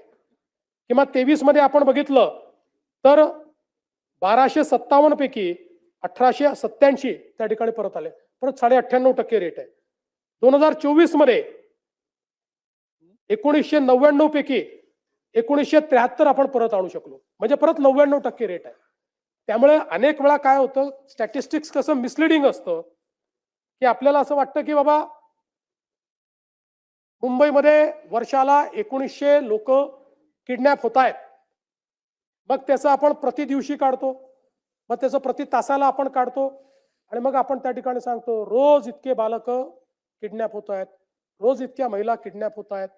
त्यामुळे मुंबईत कायदा आणि सुव्यवस्था बाकी नाही. वर्षभराने पोलीस त्यांना परत आणतायत हे मात्र कोणीच सांगत नाही. त्याच्यामुळे मुंबई ही सुरक्षित आहे. मुंबईत नोन अशा प्रकारच्या कुठल्या गँग्स नाहीत, पण काही असल्या तरी त्या जेरबंद आपण करतो आणि अशा प्रकारे हे जे काही हरवलेले किंवा किडनॅप झालेले आहेत त्यांना परत आणण्याचं काम देखील पोलिसांच्या माध्यमातून मोठ्या प्रमाणात चाललेलं आहे. हे होत असताना मला या ठिकाणी सांगायचं आहे की आपण मोठ्या प्रमाणात पोलीस भरती या महाराष्ट्रामध्ये केलेली आहे. गेल्या 10 वर्षात, मी गृहमंत्री जास्तीत जास्त काळ होतो म्हणून सांगतो, केलेली पोलीस भरती 88,633 आहे आणि गेल्या 3 वर्षात केलेली पोलीस भरती ही 51,207 आहे आणि आता पुन्हा 25,000 पोलीस भरती ही महाराष्ट्रामध्ये चाललेली आहे. त्यामुळे एक प्रकारचा पोलीस भरतीचा रेकॉर्ड हा महाराष्ट्रामध्ये आपण त्या ठिकाणी तयार केलेला आहे. प्रतिबंधात्मक कारवाई मोठ्या प्रमाणात आपण वाढवली आहे, त्याची आता आकडेवारी देऊन आपल्याला मी सांगणार नाही. नवीन फौजदारी कायद्यांच्या संदर्भातही मी आपल्याला सांगितलंय, उशीर झाल्यामुळे त्याही संदर्भात आपला जास्त वेळ मी घेत नाही. पण अनेक वेळा आपल्या चर्चेमध्ये नेहमीच नागपूरचं नाव आल्याशिवाय आपल्याला चर्चेला काही तडका येत नाही, सावजी होत नाही तो.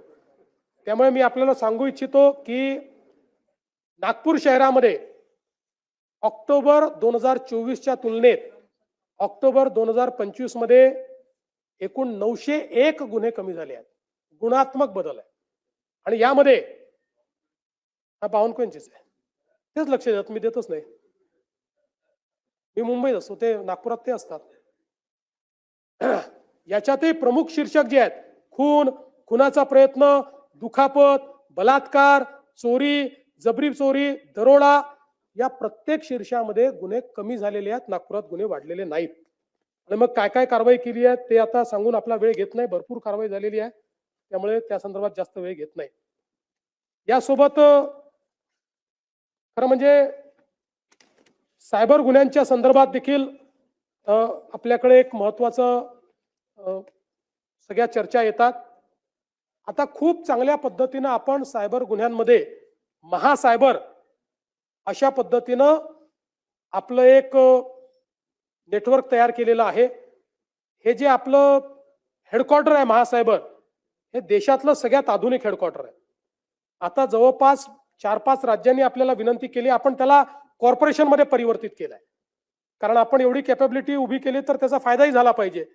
आता 3-4-5 राज्यांनी आपल्याकडे येऊन ते पाहून गेले. त्यातले 3 राज्य तर नक्कीच आपल्याला त्यांच्याकडे तसं महासायबर उभं करण्याचं काम देत आहेत.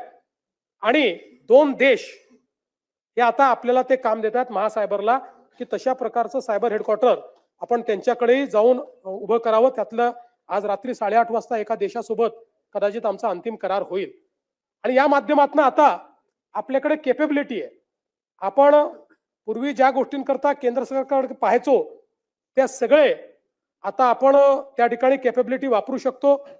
गोल्डन अवरमध्ये लोकांचे जाणारे पैसे आपण थांबवू शकतो. मोठ्या प्रमाणात आपल्याकडे हे फेक कॉल सेंटर्स असतील, मोठ्या प्रमाणात सायबर फ्रॉड्स असतील, डिजिटल अरेस्ट असेल, या सगळ्या गुन्ह्यांमध्ये आपण लोकांना वाचवलेलं आहे. आणि सगळ्यात महत्वाचं की अनेक मुली ज्या सेक्स्टॉर्शनच्या बळी पडल्या होत्या आणि आत्महत्येच्या विचारात होत्या, अशांना वाचवण्याचं काम या आपल्या सायबर युनिटच्या माध्यमातून झालंय. 100 पेक्षा जास्त लोक असे आहेत की आपल्या सगळ्या जे काही सोशल मीडिया चालतो, या सोशल मीडियामध्ये असं लक्षात आलं की आत्महत्या करण्याची त्यांनी काही म्हणजे संकल्पना बोलून दाखवली आहे किंवा निराशा दिसते आहे. त्यांना स्वतः हुडकून आणि त्यांच्याशी चर्चा करून त्यांना आत्महत्येपासून परावृत्त करण्याचं काम हे आपल्या महासायबरच्या माध्यमातून आपण केलेलं आहे. आणि आज आपल्याकडे खूप मोठ्या प्रमाणात त्याची व्यवस्था आहे. अंमली पदार्थ हा आज आपल्या समोरचा सगळ्यात मोठा प्रश्न आहे.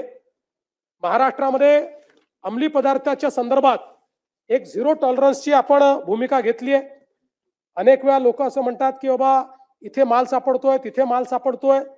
त्याचं कारण आहे की एक मोठं इंटेलिजन्सचं नेटवर्क तयार झालंय. केंद्र सरकारने आता सगळ्या राज्यांना एका पेजवर आणलंय. सगळे राज्य इंटेलिजन्स शेअरिंग करतायत. आपण तेलंगणामध्ये जाऊन पकडलं, आपण दिल्लीमध्ये जाऊन पकडलं, कारण इंटेलिजन्स शेअरिंग होत आहे.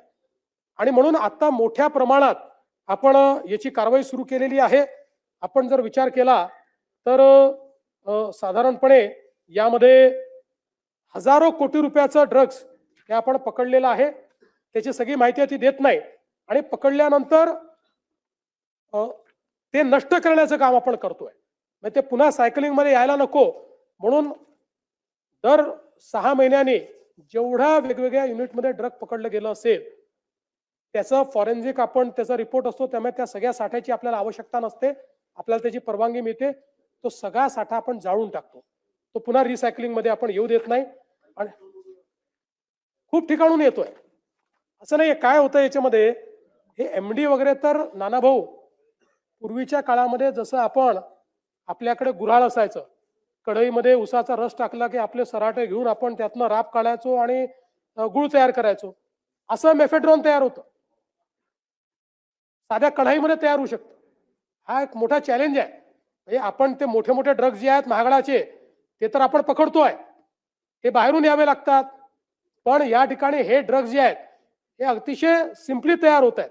आणि म्हणून याच्यावर इंटेलिजन्स व्यवस्था ठेवणे आणि त्याच्यावर कारवाई करणे आणि कडक कारवाई करणे. म्हणूनच आपण ड्रग्सच्या संदर्भात 2 गोष्टी केल्यात. एमपीडी आणि मोकामध्ये यांना घेतलेलं आहे, ते आपण लावतो. आणि कोणी पकडलं गेलं, पेडलरी पकडला गेला तरी फॉरवर्ड लिंकेज काय आणि बॅकवर्ड लिंकेज काय हे आपण शोधून काढतो. वेगवेगळ्या ठिकाणी लक्षात आलं की कंटेनरमध्ये ड्रग्ज येत आहेत. आता सगळ्या हे जे काही पोर्ट्स आहेत त्या ठिकाणी स्कॅनिंग मशीन लावलेले आहेत, ज्यातनं ते स्कॅन आपल्याला करता येतं आणि त्यातनं समजतं. पोस्टाने पाठवतायत, आपलं वेगवेगळ्या प्रकारच्या पद्धती त्या ठिकाणी वापरतायत. तेही सगळ्या लोकांना आपण हे सांगितलेलं आहे की तुमच्यावर जबाबदारी आहे. तिथे भेटी देऊन तिथली सिस्टीम जी आहे ती सॅनिटाईज करण्याचं काम आपण केलेलं आहे. मोठ्या प्रमाणात जाणीव जागृती होते आणि विशेषतः ज्या पोलिसांनी याच्यामध्ये डायरेक्ट इनडायरेक्ट सहभाग घेतला असेल त्या पोलिसांना आपण बडतर्फ केलेलं आहे, त्यांना सस्पेंड केलेलं नाही. थेट 311 खाली आपण त्यांना बडतर्फ केलेलं आहे. हे देखील या निमित्ताने मला सांगायचं आहे. यासोबत काही अजून वेगवेगळ्या गोष्टी आपण मांडलेल्या आहेत. मी आता त्या सगळ्या गोष्टी आपल्या समोर म्हणजे काही महिला अत्याचाराचे विषय ते देखील आपल्या समोर ठेवले आहेत. भ्रष्टाचाराच्या संदर्भात मुद्दे मांडल्यात. खरं म्हणजे महाराष्ट्रामध्ये आपण मोठ्या प्रमाणात गेले काही वर्ष सापळे तयार करतो. आज आपण बघितलं तर जेवढ्या सापळ्याच्या कारवाया महाराष्ट्र करतोय तेवढं इतर कुठेही होत नाही. आणि एकही अशी कंप्लेंट नाही की आम्ही अँटी करप्शनला तक्रार दिली आणि आमची तक्रार समोरच्याला मिळाली. आता आपण जे सापळे करतो 99% सापळ्यांमध्ये आपण यशस्वी होतो आणि हे सुरूच राहील. आता याचं इंटरप्रिटेशन कोणी हेही करू शकतं की या घटना वाढतायत म्हणजे आपल्याकडे भ्रष्टाचार वाढलाय. माझं मत असं आहे जेवढे जास्तीत जास्त लोक भ्रष्टाचारी पकडले जातील अशा गुन्ह्यांचं रजिस्ट्रेशन हे मला असं वाटतं की लोकांवर जरब आणेल आणि निश्चितपणे त्या ठिकाणी भ्रष्टाचार जो आहे तो कमी होईल. एक राजकीय विरोधकांवर सूड भावनेने दाखल होत असलेले असे कुठलेच गुन्हे आपण दाखल करत नाही. टोळ्यांच्या दहशतीच्या संदर्भात देखील काही विषय आलेले आहेत. मोठ्या प्रमाणात यामध्ये कारवाई आपण केली आहे. आपण जर बघितलं तर पुण्यामध्ये जवळपास 42 गुन्हे आपण दाखल केले आहेत. 182 आरोपी जे टोळ्यांच्या माध्यमातून काम करतायत त्यांच्यावर कारवाई केली आहे. मुंबई शहरामध्ये 17 गुन्हे आहेत, ठाण्यामध्ये 14 गुन्हे आहेत, अहिल्यानगरमध्ये 7 गुन्ह्यांमध्ये 45 आरोपी आहेत. MPDAच्या कायद्याच्या अंतर्गत 528 लोकांवर कारवाई केली आहे. त्यानंतर 55, 56, 57च्या अंतर्गत 5163 लोकांवर कारवाई केली आहे आणि प्रतिबंधात्मक कारवाया 2028 लोकांवर केलेल्या आहेत. त्यामुळे आता कुठल्याही परिस्थितीत गुन्हेगार सुटू नये अशा प्रकारचा आपला प्रयत्न हा या ठिकाणी चाललेला आहे. मी या निमित्ताने आपल्याला एवढंच सांगू इच्छितो की महाराष्ट्रामध्ये गुन्हेगारीच्या संदर्भात मी असं म्हणणार नाही की गुन्हेगारी नाही, कारण अनादी कालापासून अशी कुठलीच राजवट नाही की ज्याच्यामध्ये गुन्हेगारी नाही. गुन्हेगारी प्रवृत्ती आहे, पण त्या प्रवृत्तीला ठेचण्याची शासनाची मनीषा आहे की नाही, इच्छा आहे की नाही हे महत्वाचं आहे. आणि म्हणून या निमित्ताने मी आपल्याला सांगतो की कुठल्याही परिस्थितीत गुन्हेगारांना सोडायचं नाही हा आमचा प्रयत्न असणार आहे. आणि हे सगळं करत असताना अनेक वेळा पोलिसांकडूनही चुका होतात, होत नाही असं नाही. इतकी मोठी सिस्टीम आहे, 2 लाख पोलीस आहे, पण त्यांनाही पाठीशी आम्ही घालत नाही. त्यांच्यावरही योग्य कारवाई करणं हा आमचा प्रयत्न असतो. आणि म्हणून या निमित्ताने या सभागृहाला आश्वस्त करू इच्छितो पोलीस मॉडर्नायझेशन मोठ्या प्रमाणात आपण केलेलं आहे. त्यातनंही सर्व्हिलन्सच्या सिस्टीम्स आहेत, मोठं CCTVचं नेटवर्क आपण सुरू केलेलं आहे. ट्रॅफिक मॅनेजमेंटमध्ये आपण CCTV वापरतो, आर्टिफिशियल इंटेलिजन्स आता आपण वापरतो आहोत. त्यामुळे स्ट्रीट क्राईम तर आपण खूप मोठ्या प्रमाणात आजकाल डिटेक्ट करू शकतो. आणि म्हणून मी या सभागृहाला आश्वस्त करतो की आपण वेगवेगळ्या लोकांनी ज्या भावना मांडलेल्या आहेत आणि काही प्रकरणं देखील दिलेली आहेत, सगळ्या प्रकरणांचा मी उल्लेख केला नसला तरी त्या सगळ्यांवर आम्ही कारवाई करू आणि त्या संदर्भातली माहिती आपल्यापर्यंत पोहोचवू. पुन्हा एकदा सांगतो, आपल्या सगळ्यांच्या सहकार्याने आता नाहीये माझ्याकडे, मागून देतो. त्यामुळे आपल्या सगळ्यांच्या सहकार्याने महाराष्ट्र पुढेच जातोय, महाराष्ट्र पुढेच जाईल, महाराष्ट्र थांबणार नाही एवढंच सांगतो आणि माझं बोलणं संपवतो.